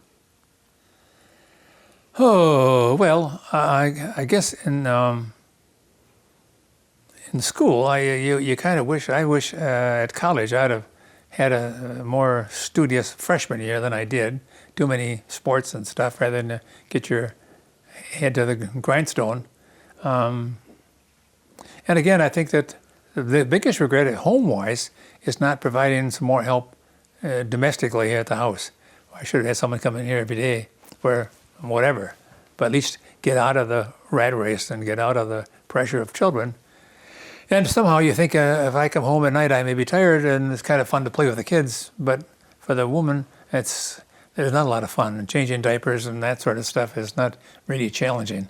So that's the thing that I would really change.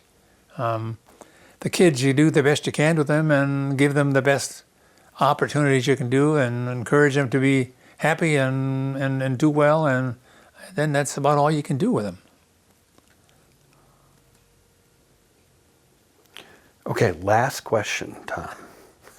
That's the biggest smile The biggest I've seen. one, okay. What are some of the things that I haven't asked you that you would like to tell your children or share with them? Well, I think I'd like to share with them how much we enjoy having them and how proud we are of all of them, what they've done. And especially proud of what their mother has done for them. And I think sometimes she doesn't get the credit that she deserves. It's easy to say, well, Dad goes to work and brings home the dollars. Yeah, but who creates the home? And so I kind of feel that they get shortchanged not only on doing the hard work, but also not getting the credit for what they've done. And kids should all appreciate their mother.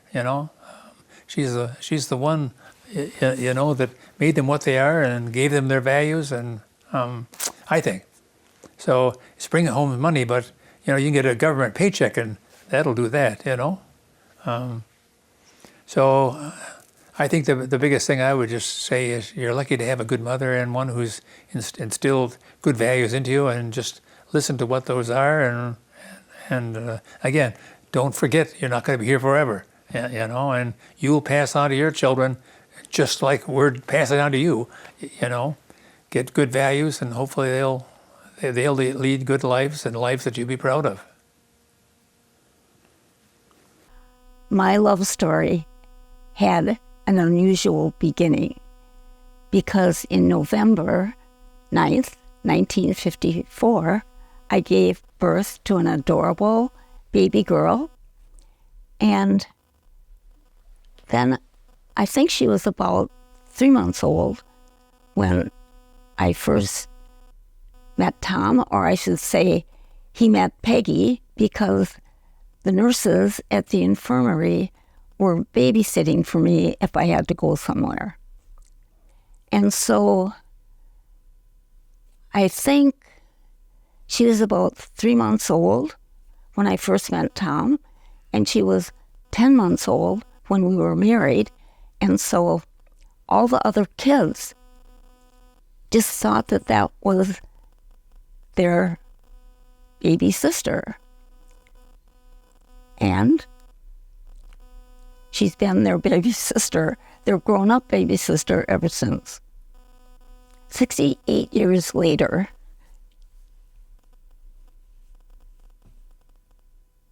Well, I don't think that, I know the children weren't told that I wasn't the biological father of Peggy for years, and they were all shocked to hear and find out about it. So we lived our life as though they are all part of the same family, which in fact they were. Yeah. But actually, my recollection was I was going to college in St. Paul, and part of the dormitory life was the life at an infirmary run by some nurses. And these nurses were friends of Carol's as well as mine. And Carol, sometimes when she was out gallivanting around, left the baby Peggy, with these nurses. And that's how I happened to meet her, the Peggy, before I met Carol. So the rest is history. The first 8 kids came in 10 years. So, I mean, they were just always together, and Peggy was their sister. There was just no difference. Well, the biological father wasn't in her life, so they never see some other man in their life. So Yeah. you just kind of assume that that's what happens, and they're all one and the same. And they were, I guess, surprised and really surprised to learn that, in fact, I wasn't the father of all of them. Well, and I remember some of them even cried. They felt so bad. I remember that when I told some of my sons, they were just like, "What? What do you mean? What do you mean? What are you saying?" They just could not believe it. And the problem is, when is the right time to tell your other children about this? There is no right time. Either it's too early or it's too late, and la, la, la, la, la. So some are disappointed, and some said you should have done it earlier, some said you should have done it later, some said you shouldn't have done it at all. Yeah. Well, I guess if there's a story about a family, then you have to talk about how it all started. What was the first day, and how did you two meet, and what? Well, and Where do you go from there? And also, what was hard for me is both my mother and dad had died when I was in high school. So I was just kind of like a ship floating in the night or something. It just... Well, I think, with families, it's just nice to have a unit that's one and make them as such. But I think each of the kids think that their parents love one or the other better than them, and it's not true. And you try to treat them all the same, but you can't treat them all the same because they're all different. Yeah. Yeah. And it's, as they get older, it's more difficult because they married different spouses. Some spouses want to be part of a big family. Some of them are shocked by the fact that there's too many kids here, and too noisy and too loud and too whatever. So it's a challenge. And I always say I work, Carol stays home and mends the fences, trying to keep the fences of all these families together and all the children together. You love them all, but they're all different. And it's a full-time job. Her job is tougher than mine. Because there is no recipe for it, It's just constant attention. Tell us about the first time that you saw each other and your dating days. Well, I knew the nurses at the infirmary at St. Thomas, and Tom would come in there to visit them, and I think you asked one of them, do you think she would go out with me? And our first date was tobogganing on a very cold night. So that's kind of true. Actually, I lived in a dormitory near the infirmary, which was for first aid, small things. And then I worked in the cafeteria right next door. So I walked by the infirmary. So I caught sight of her there. So at St. Thomas. So yeah, the first date was in one of the golf courses, tobogganing down in the snow. We had a lot of snow in those years. It was exciting. It was cheap. She was a cheap date. So after that, we went out just a few times, and one thing led to the other, and here we are, 11 children later. Okay, so we're all done. We're all done. Wait, question. So when you started dating, how long before you got engaged and got married? Was it 6 months? 6 months or so. 6 months? Yeah. Okay. Yeah, so it was kind of quickly, and yeah.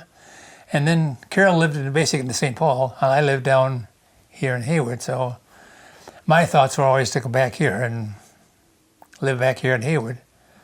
So, Yeah. But then the St. Thomas was a male school only, so there weren't many females on the campus. So it's easy to spot one when you see one. And she was a nice-looking gal, so I thought, I'll give her a try. Well, then So- I was thinking when we moved to Hayward, I was pregnant with our sixth kid. Yeah. Yeah. I mean, boom, boom, boom. They come naturally. Yeah. We know what causes it. I guess I didn't know. So, anyway, where are we going from here? Well, we kind of went too fast there. I know it was love at first sight, but I'm going to slow it down just a little bit. So when you saw Carol for the first time, tell us what excited you about Carol. A female on the campus of a male university.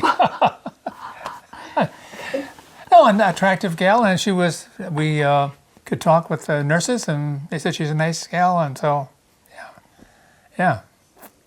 What's the attraction? I don't know what's the attraction ever is, It's someone who says, I could see myself with her, and she was kind of athletic and 68 years later, still here. She's still on probation, but I think she's going to make the cut. I think she'll make the traveling team. So in the 6 months of your dating, well, let me back up. Carol, what did you see in Tom when you first met him? what I loved about him, whenever he called me, he was funny. He would always say some kind of joke, and I thought, where does he get that? But it always made me laugh. Do you remember any of the jokes that Tom told you? No, Tom, just do you no. It remember was any of just No. something really ridiculous, like Something stupid like he is. yeah. And I thought, how does he think of that? This was like 68 years ago. I can't remember, but he still says funny things. I was down to that college here not too long ago and saw the infirmary still there, and the dormitory's gone. So some of the memories are gone. But whatever, that's how it all started. We were married in Nativity. What was it called? Nativity, I think. The Nativity. Yeah. Yeah. So in the 6 months of your dating, tell us what you did that you can talk about, that is.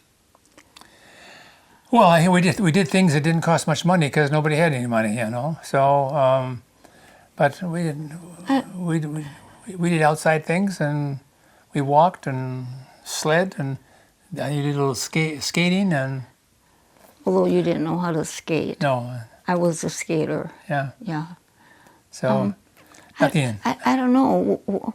What do you put into 6 months of dating? I don't know. You just, really, who you end up with is a crapshoot. Really. I mean, I had girlfriends that, oh my God, they had the best guys, and 2 years later they were divorced. I mean, what makes it work? I don't know. Actually, our religion, I think, made it work.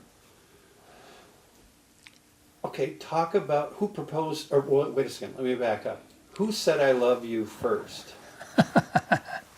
Oh, maybe I did. Maybe you did. I don't know. I didn't mean, keep a diary. I don't either. I don't remember stuff like that. Okay. Talk about the proposal. Who proposed to who? I did. Probably did, and she said, maybe, we'll see. Oh, we Yeah. were so poor. Yeah. Yeah, so, but it was great, and it worked out, and so, not And, okay, we had Peggy, then we had Kevin, then just boom, boom, boom, boom. Yeah. so that's kind of how it started, and it's, been going ever since. So, yeah. But I guess it was always nice to start it at a college campus also. It kind of was a nice setting, and infirmary is kind of a nice setting. So, You know, but when we're talking about this, I can't remember it. I can't. Can you? you know, it's that's called age. It just seems like a lifetime away because so much has happened. So much has happened. Well, it in seems our like your life. old memories are pushed aside by new memories. Yeah, and yeah. finally you think, was I there then? And did I do that? And yeah. And somehow it's more real now than it was then, don't you think? Yeah. Well, you look at that picture of all those kids and you think, my God, where did that come from? And it almost doesn't seem real, but there they are. At Christmas time or at Easter when they all come home, you realize, yeah, it is real. Yeah. There are that many. So, Because usually as many as are able to come on Christmas Day for breakfast and dinner and stuff. So they come back home. So, so tell us about your wedding day. Our wedding day? well, the wedding date was, we just started, we got married in St. Paul. I went to my aunt's place up in Duluth, Lake Superior. Spent a couple of days there and then came home. But the woman that I was nannying for, she gave us a little party afterwards. And my brother walked me down the aisle. My brother, that's the Olympian. And I had a $25 wedding dress. No one. $5 back then probably was. No, $25 back then was $25. It didn't. It wasn't top shelf. No. No, it wasn't. So, And you have to realize that I had no parents. So it was very, well, you see some of these young kids now with marriages, and you think, oh my God, what they spend on the marriage. And sometimes the parents want the marriage more than the kids do. But yeah, you could buy a house for, at least in our days, with what the cost for the wedding. And I don't know if that makes any guarantee of longevity at all. But no. whatever, you do what you do. But we didn't have that kind of a debt to start with, for sure. Not for your wedding gown, anyway. No. So, Do you still have the wedding gown? Yeah. and it still fits her. I put it on every anniversary and we have our picture taken. He still has his white sport coat and So every year you get into your wedding clothes. yes, that we get still into our fit wedding clothes, yes. and get your picture taken. Yes. Yeah. Yeah, and it still fits. Some little snug but doable. Yeah. Yeah, so And how many years has it been that you've been married? 68. 68. God, it doesn't seem like it would be that old. Yeah. I never thought I'd be married to an old woman like that. Well, when I came to Hayward, some of the women told me, "You have married the most handsome man in Hayward." They were drinking. And I said, I hope I can live up to that. Well, let's get off that subject fast. What's your next question? I would Although- have said something different, Tom, but you're the expert, so.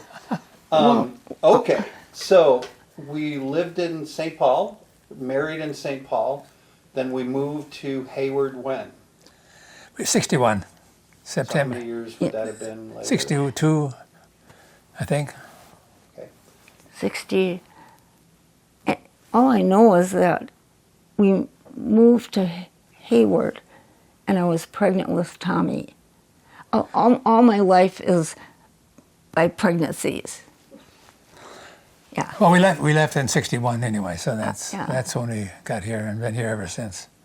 So, and I've been practicing for 62 years, so it's been. Oh, and you know, when I was thinking about all these wonderful things that we've experienced, we had Christmas at the White House when our son Sean was a congressman, and we met Barack and Michelle Obama in this beautiful, beautiful Actually, there were White twice. House. Yes, twice. Ah, it was just gorgeous. Very, very big event. Yeah. It was nice. So tell us about raising all your wonderful children here in Hayward. How would they do what? How was it raising them? Yeah, tell us about the years of raising your children, all the challenges and ups and downs and... Do you have kids? Oh yeah, not 11 though. No, but okay, but you know they're babies and they have to be taken care of and changed and held and loved, and then the next comes and it's just kind of a rotating. I think it's like an army barracks. I mean, every morning they blow the bugle and you get up, Yeah. and there's certain tasks you do.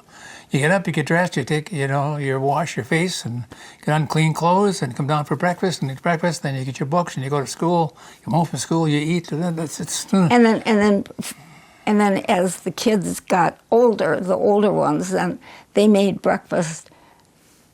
And if we went for an early morning 10-mile run, the older kids would make breakfast for the little kids. So there's all these making it work. But I think that's one of the advantages. There's some disadvantages, but that's one of the advantages, I think, of a large family. There's that togetherness. It works together or it falls apart. I mean, there's no way if they don't do what they're supposed to do, there's no way that Carol and I can kick their ass and say get going. They have to kind of do it themselves. They lay the clothes out the night before, and Sundays Carol has the shoes polished, and it's just like a machine. And after a while, it just goes automatically. You don't have to say get going. They do it automatically because that's. And of course, Brian would not always go to mass as he was supposed to. So then, when he got home, he had to sit on that hearthstone for an hour for what he missed, and then an hour to think about it. That was cruel. Weren't we great parents?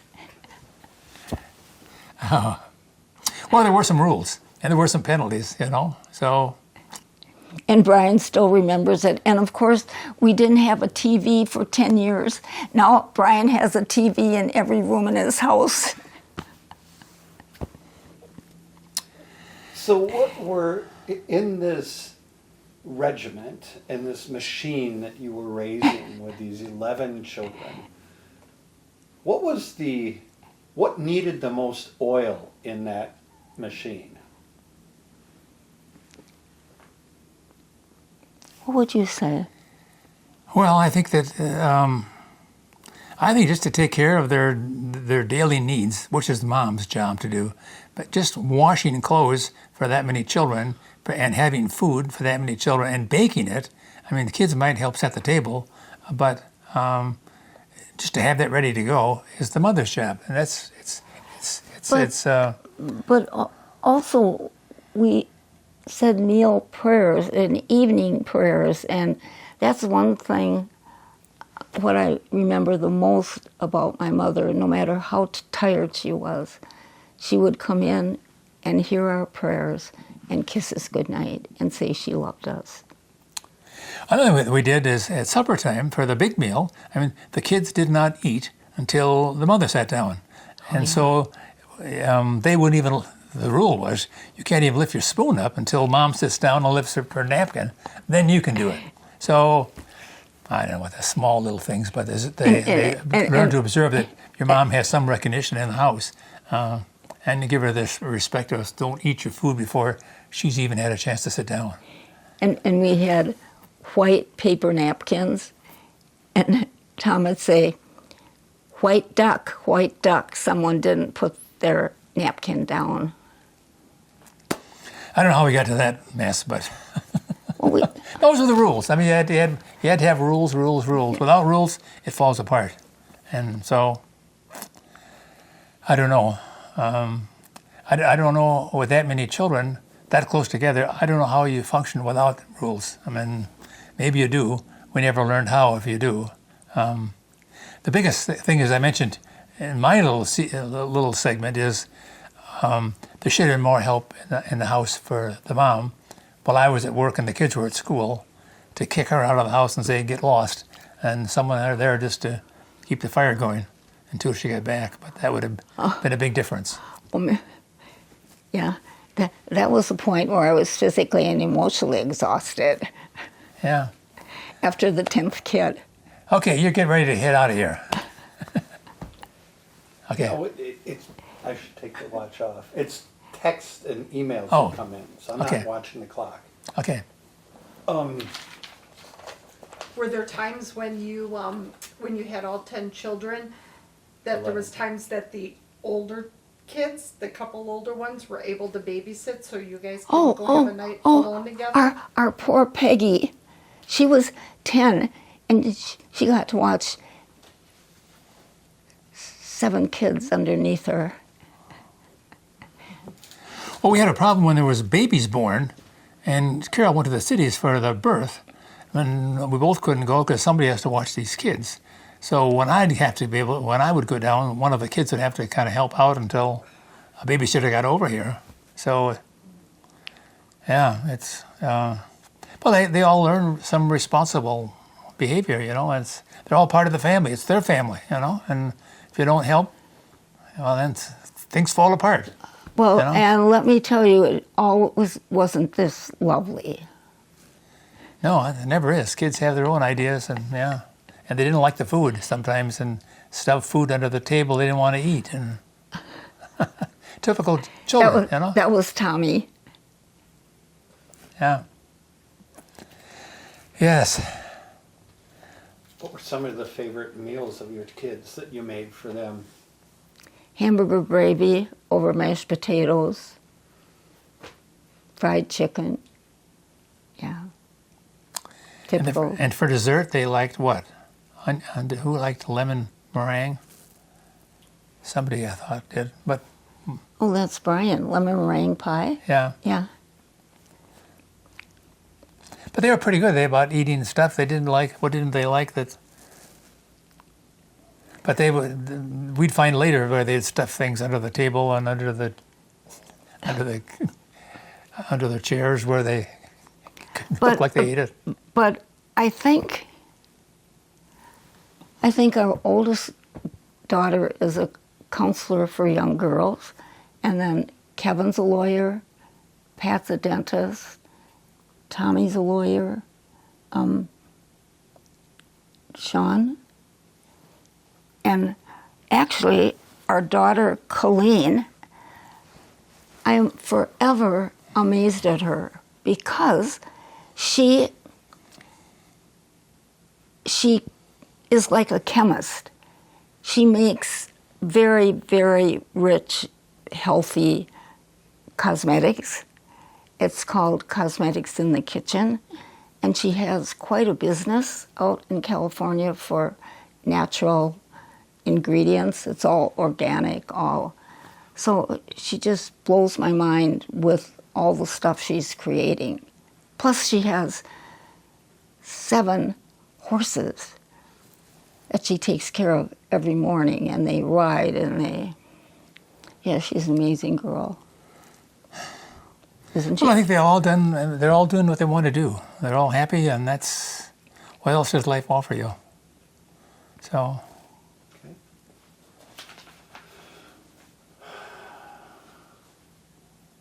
You talked about how significant Christmas was with the family. Can you elaborate on what Christmas was like with with your family?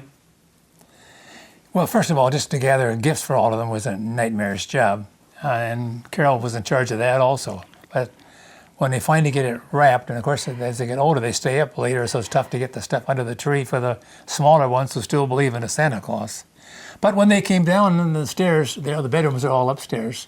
They all had to sit on the stairs there and sing "Away in the Manger." And we put a manger scene up there, and They'll put the baby Jesus up in the manger.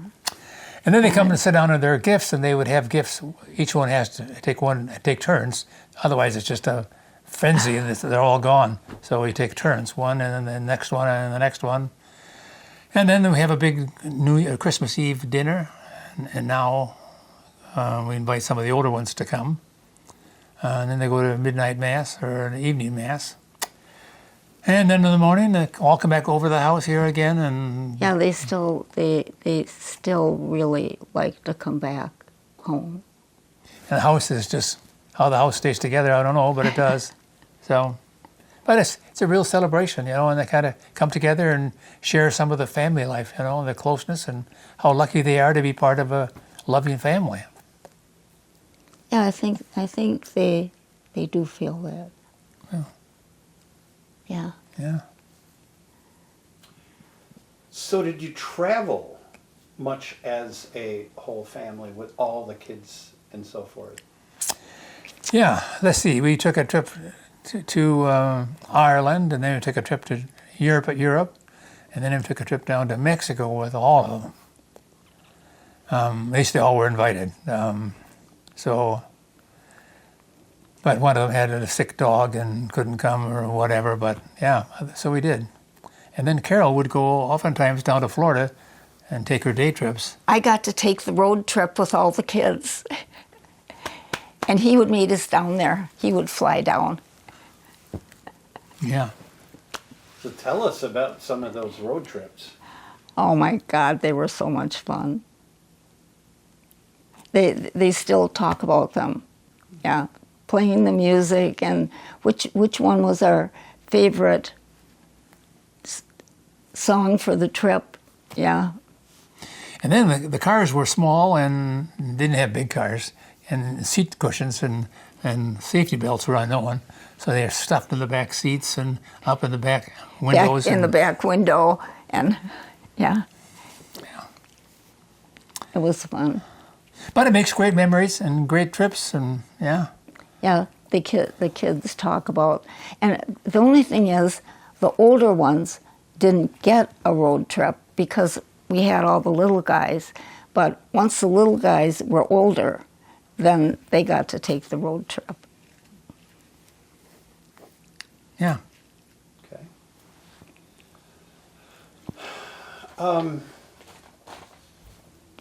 What were some of the most memorable moments of raising your 11 children?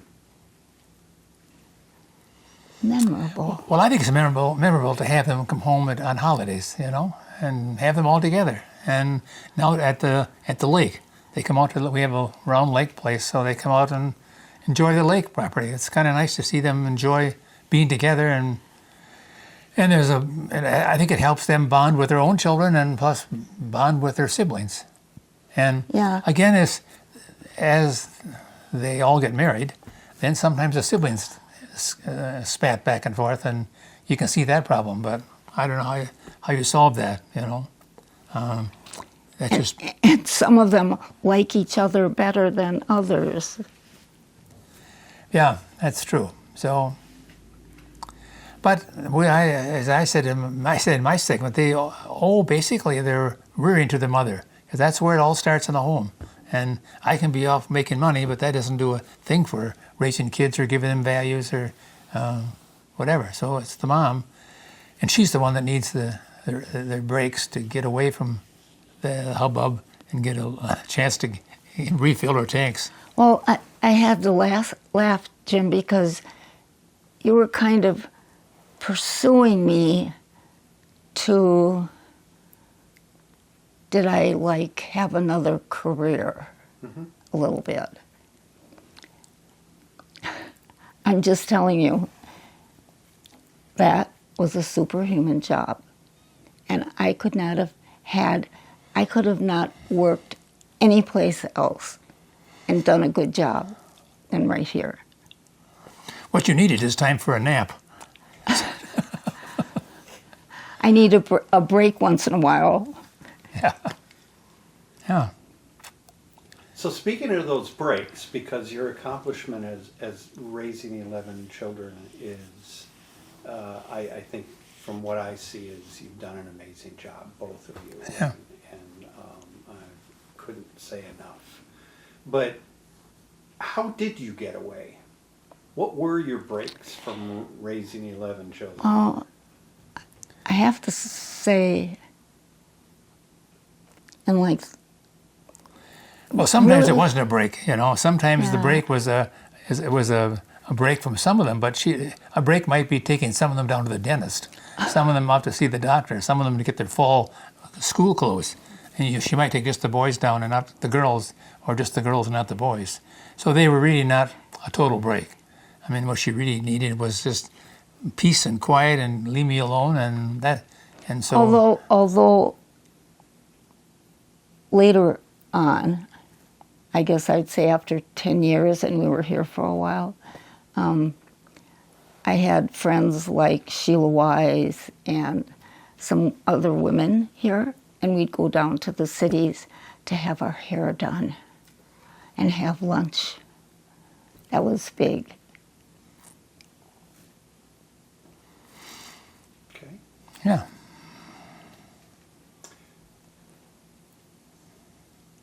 So tell us about your feelings of accomplishments, or your feeling of accomplishment of raising those 11 children. I think I'm going to interject there. I think sometimes you sometimes feel more responsible for some of their failures. When the kids don't get along well with each other, it's kind of maybe what we should have done differently, or what we could have done more, and whatever. And I guess you have to look at that and say, you know what, you gave it all you had, and if there's a better way of doing it, we didn't know it, and we didn't have the energy to do it if we did know it. But I think it's more feeling bad about the fact that somebody's not happy enough, and you kind of blame yourself for where they are. I look at my kids, and I'm really happy and proud of who they've become and how they've raised their children and what they have done. And it could not be a better legacy for us. Yeah. And a lot of them are outspoken for things like political things, and will come in and drop a bomb that you know that everyone is not in the same stripe. You think, oh my God, why did you say something like that? But it never ends. And I can say this, we are not Trumpers, but half of our kids are Trumpers, so we cannot talk about politics at all. Better left unsaid. Yeah. Huh? Yeah, well, we wish we had better choices, but Yeah. what you got? So, what else more do you need? Oh, we're just getting started. We're just getting started. And there's so much I'd like to say, especially about the political side of things. Yeah. My dad always said, you can't argue politics, and you can't argue religion. Or Religion, well, that's religion true. or You can't. anything, yeah. You really can't. I'm just saying, it's very hard, and because I love my kids so much, it's very hard when it's like right in your face. Well, you think people should be sensitive enough to realize that, you know, some topics you just leave them alone and pick the time when you want to talk about them. And sometimes they just throw it right in our face. And we have to get, did you hear that? So back to the accomplishment of raising 11 children. There had to be moments where you laid your head down on your pillow at the end of the day and you said, I got through it. I'm proud of my children. Oh my God. Were there those moments in your life? Hey, there were moments when I wanted to kill myself. You want me to be honest? Yes. But there's times when that wasn't really answering the question. But there are times when you really are proud of them. You know, Right, whether I'm talking about the flip side of that. yeah, So sure. there was those days Oh, where you were. one was the mayor for how many years here, and Sean is on TV all the Yeah. time, and his wife is on TV all the time, and yeah, But, we're well, wait a minute. Were you asking if there's times? when you were proud of them. When you sit down at and the end of the day, at the end of your busy day of herding this all the cats in your life, of all your children, that you, when you laid your head down on the pillow, you must have thought, I'm doing a good job. Or there was a moment in life that you said that, not maybe every day. Yes. Yes. There was. Do you remember that? Because I would want one of my kids as a friend.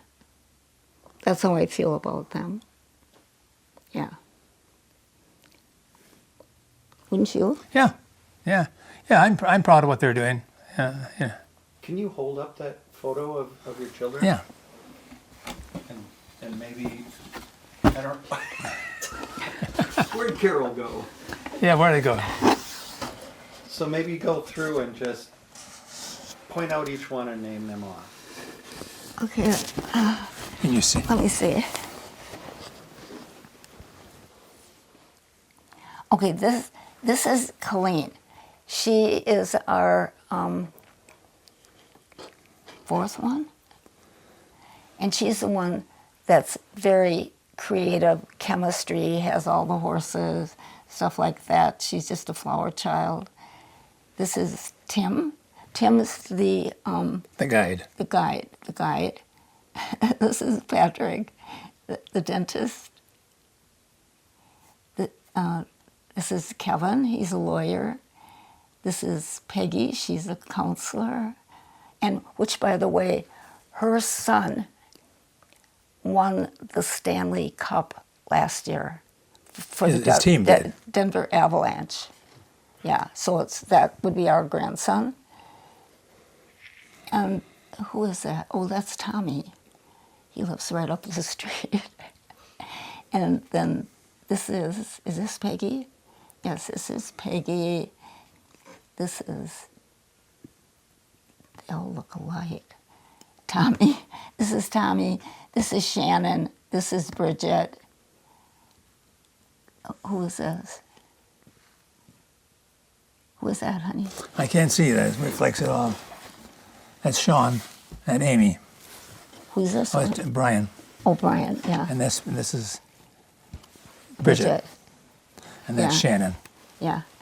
It was a great And this is party. Carol. Yeah. Who are the two in the center? Can you hold that up? Who are You those mean- guys? You mean me and Tom?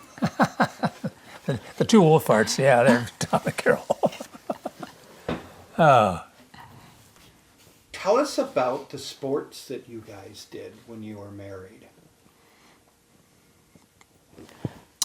I want you to talk about Tony, how he got involved with skiing. So I told you Well, that. you already talked about your association with Tony and so forth, but talk to me about how, what the sports that you did together and how that, how would I say, kept your marriage together and how it Yeah. was a break and so forth. Well, we ran together. When I say we went for a 10-mile run in the morning, that's what we did. We skied, we swam, we raced a sailboat, Well, we ran to Cable every Sunday morning and had dinner at Cable. And the kids would pick us up and bring us back. We ran marathons together. Yeah, And Carol couldn't swim, so one of the challenges in this American Classic was she had to swim 2 miles. So we had a German exchange student we bribed her to swim with Carol to finish the swim. But she finished second of all those I people. could of all not the turn over women. on my stomach. I had to go like this for 2 hours. but did well enough in the other events to finish up at the top. So, I did it. yeah. And in fact, they even wrote an article about me in Extreme Sports. All 5 events. Yeah, but finishing the World Open was the big thing. Honey, walking the Camino was a big thing. Yeah, it was a big thing too. Yeah. Well, we did a lot of big things. Tough Yeah, to say yeah. which one did you enjoy more. Yeah, we did. Well, you enjoy doing it together. That's the fun thing. Yeah, he wasn't off leaving me alone at home with the kids. But what makes a marriage together is doing things together, and that you Yeah. enjoy doing. Yeah. So that was great. So how often would you do these 10-mile runs and ski trips and that? Well, on the summer we'd run long, usually on the weekend, and then we usually we ran Grandma's I don't know how many times and other marathons, and they are run in June, so you have to run in May and up to June so you can get in shape to run 26 miles. And then the skiing, we did a lot of running with poles, and we were involved when they laid the Brookie Trail out, and we were involved with Tony way back to the start with the Brookie Trail and fighting with the county to get the trail widened. And Yeah, everything was just geared around our athletic stuff.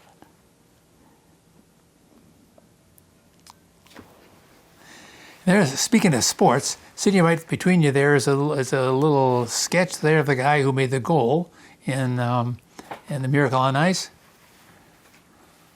Yeah. Did you ever watch? You ever hear that or watch that? Yeah. So. That is Mike Irizoni. Irizoni.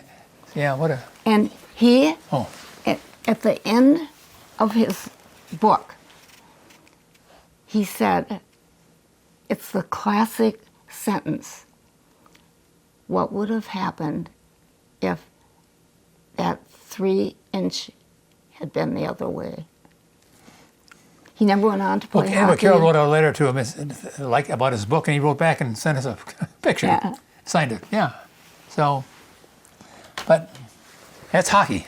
Hockey runs in the family, so Boy, it sure does. all the boys played hockey, and yeah. And as a matter of fact, Brian's girls both go with girls who are hockey players. Yes. She plays professional hockey now with Up in Canada. Yeah, up in Canada. And then Sophie plays for Boston. Boston.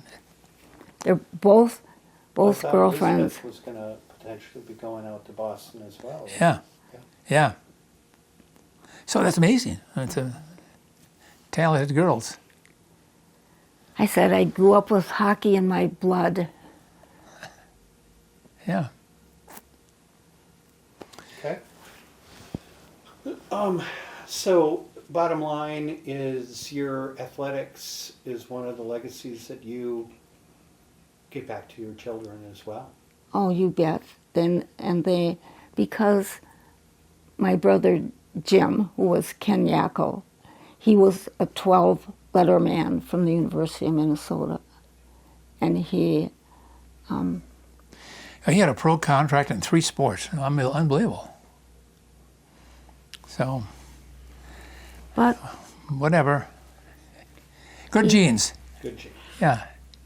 But he died when he was 61. So sooner or later, we hang by a thread. What a life. So there's still time for you to get involved in the ski. Yeah.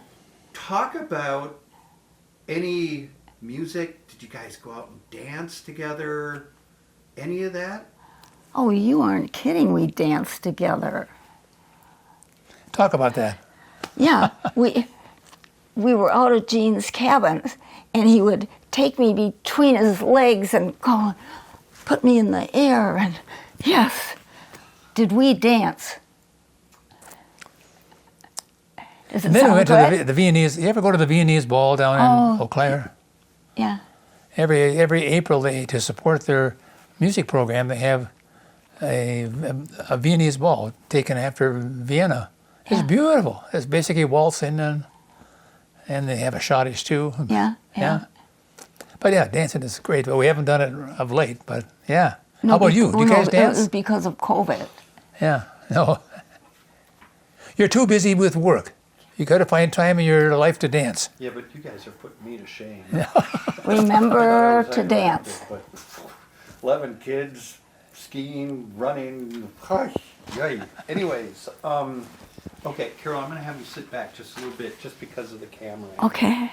Not to tell you what to do.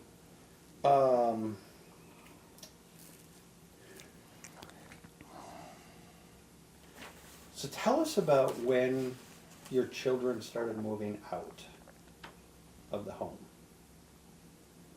It was very subtle. Yeah, you know, when you have a nest full and one leaves, you don't notice it as much as if you only have one. So, yeah, it wasn't as subtle as you think it was, and they still came home kind of frequently, but Yeah. there was somebody else to move into their place, and there was others coming up. So numbers just kind of changed, I think. Well, and then one would go to college, and then another one would go to college, and then one would get married, and Well, anyway, obviously, when the nest is half full, you realize it more than when it's full. I think, at least I did. And you notice all of a sudden the table isn't full. And we have a big table that spreads out. You could, Yeah. you know, so to have 13 people there is just everyday normal. But when half of them are gone, then all of a sudden the table is big and empty. And what's happened? probably one of the saddest moments is when Tom and I were sitting there, and Sean was sitting with us, and he said, "Oh, gosh," he said, "I don't like this. I'm the only one sitting here." It's like he was the only one sitting with us, and it bothered him that there weren't more around. Yeah. So what was it like when you woke up that first morning when you were completely empty nesters? Yeah, well, that's how it all started, the two of us. So, yeah. Well, usually, you know, it's never quite no one there because on the weekend they keep coming back, and they don't just totally go. I mean, they go away to school or whatever, and they come back home on Fridays, and they have a hard time tearing away too, I think, you know. But I do think it was most noticeable for Sean because everyone else was gone. And he was saying, yeah, he said, "I'm going to graduate and then I'm going to come back here and open a law practice with you," and all that stuff. Yeah. And it never happened. Well, he worked for a while, but then he went to the real world. You ever watch that, Real World? And, yeah. One thing leads to another. Then he went to the DA's job in Ashland and then ran for the Congress. Of course, then he got married. Yeah. And Rachel is very, would I say, she's very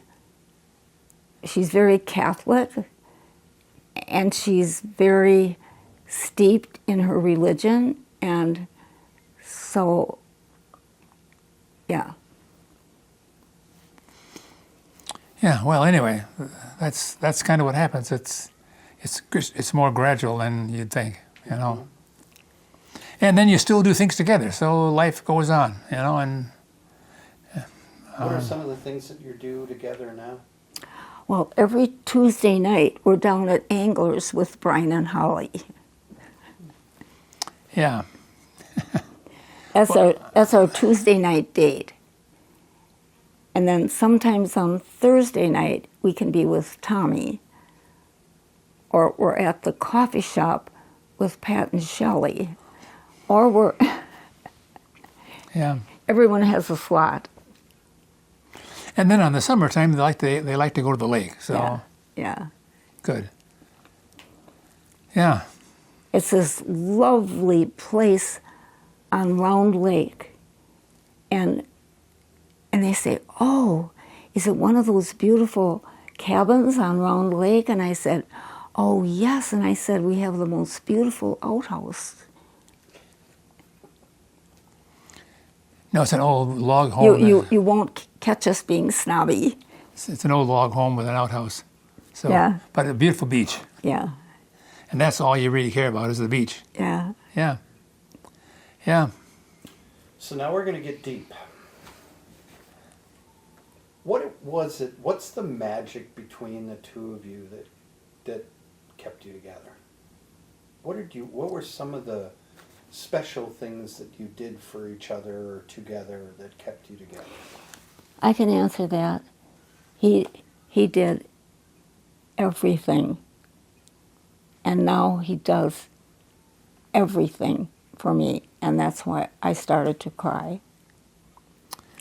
I think you know what it really is. Once you make a commitment, you stick with the commitment and say, you know what, the damn thing's going to work. At times you want to kick their ass out and say, I'm on my own, I'm grabbing a freight out of town. But you don't.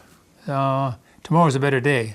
So I don't think there's any marriages that are the perfect marriage made in made in heaven. You know, they all got problems, and the question is, do you solve them or you throw in the towel? You know we have the perfect marriage made in Okay. heaven. Yeah. Huh? Yeah. Okay. I don't know. I think I see that at work. I see that those that are determined to make it work, in most cases, sometimes they're hopeless, but in most cases, reasonable people can work it out if they want to. And to say everything's peaches and cream, that's a lie too. You know, no life is full of bliss and happiness. So, but Yeah. it was lucky to have a good choice in the first place, and I say a little bit of luck, and it works. Well, like we said, really, it's a crapshoot. I mean, it could be wonderful. Well, you see that with your marriages. Sometimes they don't last long enough for you to develop the film. Yeah. You know? Yeah. Yeah, I don't know. But Okay, let's talk about the flip side of that. What are some of your regrets in your marriage? well, I told you mine. I didn't think we had enough. I didn't get enough help in here to relieve some of the pressure of Carol, because that's a non-stimulating life to be home changing diapers when they get older. But they aren't older; they're young, and you can't have no correspondence with them. They don't talk to you. They just demand. They demand food. They demand to clean their pants or whatever. So the mother gets worn out fast, and especially if there's a lot of kids. And what's the answer for that? Well, the answer is some relief, I think. So Well, I would look at that as the downside of what should have been done differently. And you were going to say? I was just too tired all the time. Yeah, I agree. Yeah. So a lot of compassion, a lot of patience, respect, and devotion. You can see people who get in that situation don't take to drinking and say, you know what, I need a drink. Anything to give me relief. Well, I wish I would have liked my Cosmos then. I just like them now. Whatever. Yeah. Okay, you had an article in Life magazine. I'd like you to talk about that if you can. Well, I'll start out. There's a friend of ours in town whose name was Fred Morgan. He was a photographer. He worked for Tony Wise, did some publications on natural animals and in the wild in northern Wisconsin. And he had a friend named Ken Hyman, who was a national photographer. And Life magazine was having a special edition put out on the one day in the life of America in September of '74. This guy was asked to pick any family he wanted to show what family life is in Wisconsin. So Fred asked us whether we'd be interested in talking to this guy. And we said, yeah, okay. So we came to the house and took some pictures and said, if you want on, I'll come. So he came. He spent the night here, actually. Took pictures in bed and Yeah, whatever. he slept right on this couch. Yeah. Yeah. And then we saw it in the photographer, the editor, sent us a copy of the magazine before it come out. But I think there's 6 pictures in that magazine. Yeah, you had a lot of pictures. Well, here's the page. One day in the life of America, Okay. and it covers it's January or September of '74. You can't see that probably. And then it's got pictures of every walk of life, the president down to slaves. And we have 6. And the second to the last picture is a picture of Carol and I in bed. And I can remember that we were just exhausted, and we heard a knock on the door, and he said, would you mind if I came in and took a picture? And I go, oh, I don't. We look exhausted. So he had to run to the house for any pictures he wanted, but the one Yeah. picture he wanted that Carol wouldn't go along with it, he wanted a picture of her breastfeeding. Yes. Too prudish for that. So Yeah. So anyway, we were just proud to have that picture, that in the Life magazine. So, whatever. We're almost done. Okay, I've heard that before. You have. Like I said, I'd be a good politician. All right. What do you want to tell, the both of you together, what do you want to tell your children right now that you may not have told them, or words to the wise, or leaving them a legacy? Well, I'll start out. You can finish. As I said in my segment, I think they have to realize that although now they feel that they're immortal and life goes on, everything comes to an end, and their life is coming to an end also, and live it so that you, on the last day, are proud of what you've done. And do something now in your life that's helpful to other people, and it makes you happy. And what more does life offer? And we love them all and wish them the best, and hope that they live their life with meaning. So, I think that's good. Carol? Anything you'd like to say to your children?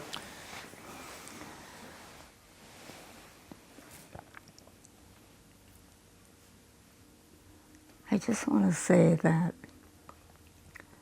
I love them so much, and they have been the biggest blessing in my life, and I'm happy to give them life, because that's a big thing, to be given life. And I thank my dear mother and daddy for giving me life.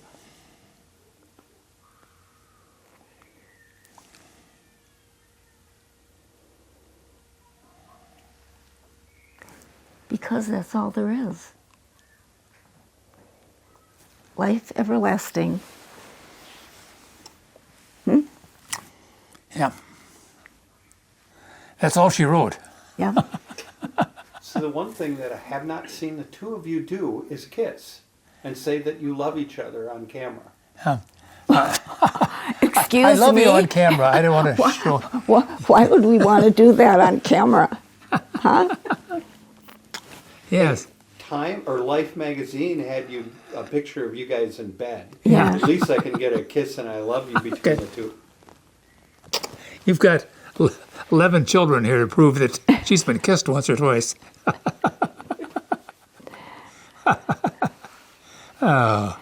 Okay, I think when I began, I said because my parents weren't there, I just knelt down on the floor and just asked God to please send me a good man to love.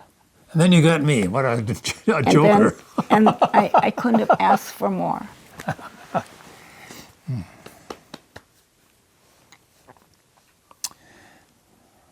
I think you should look at the camera and just say, I love you to your whole entire family right now.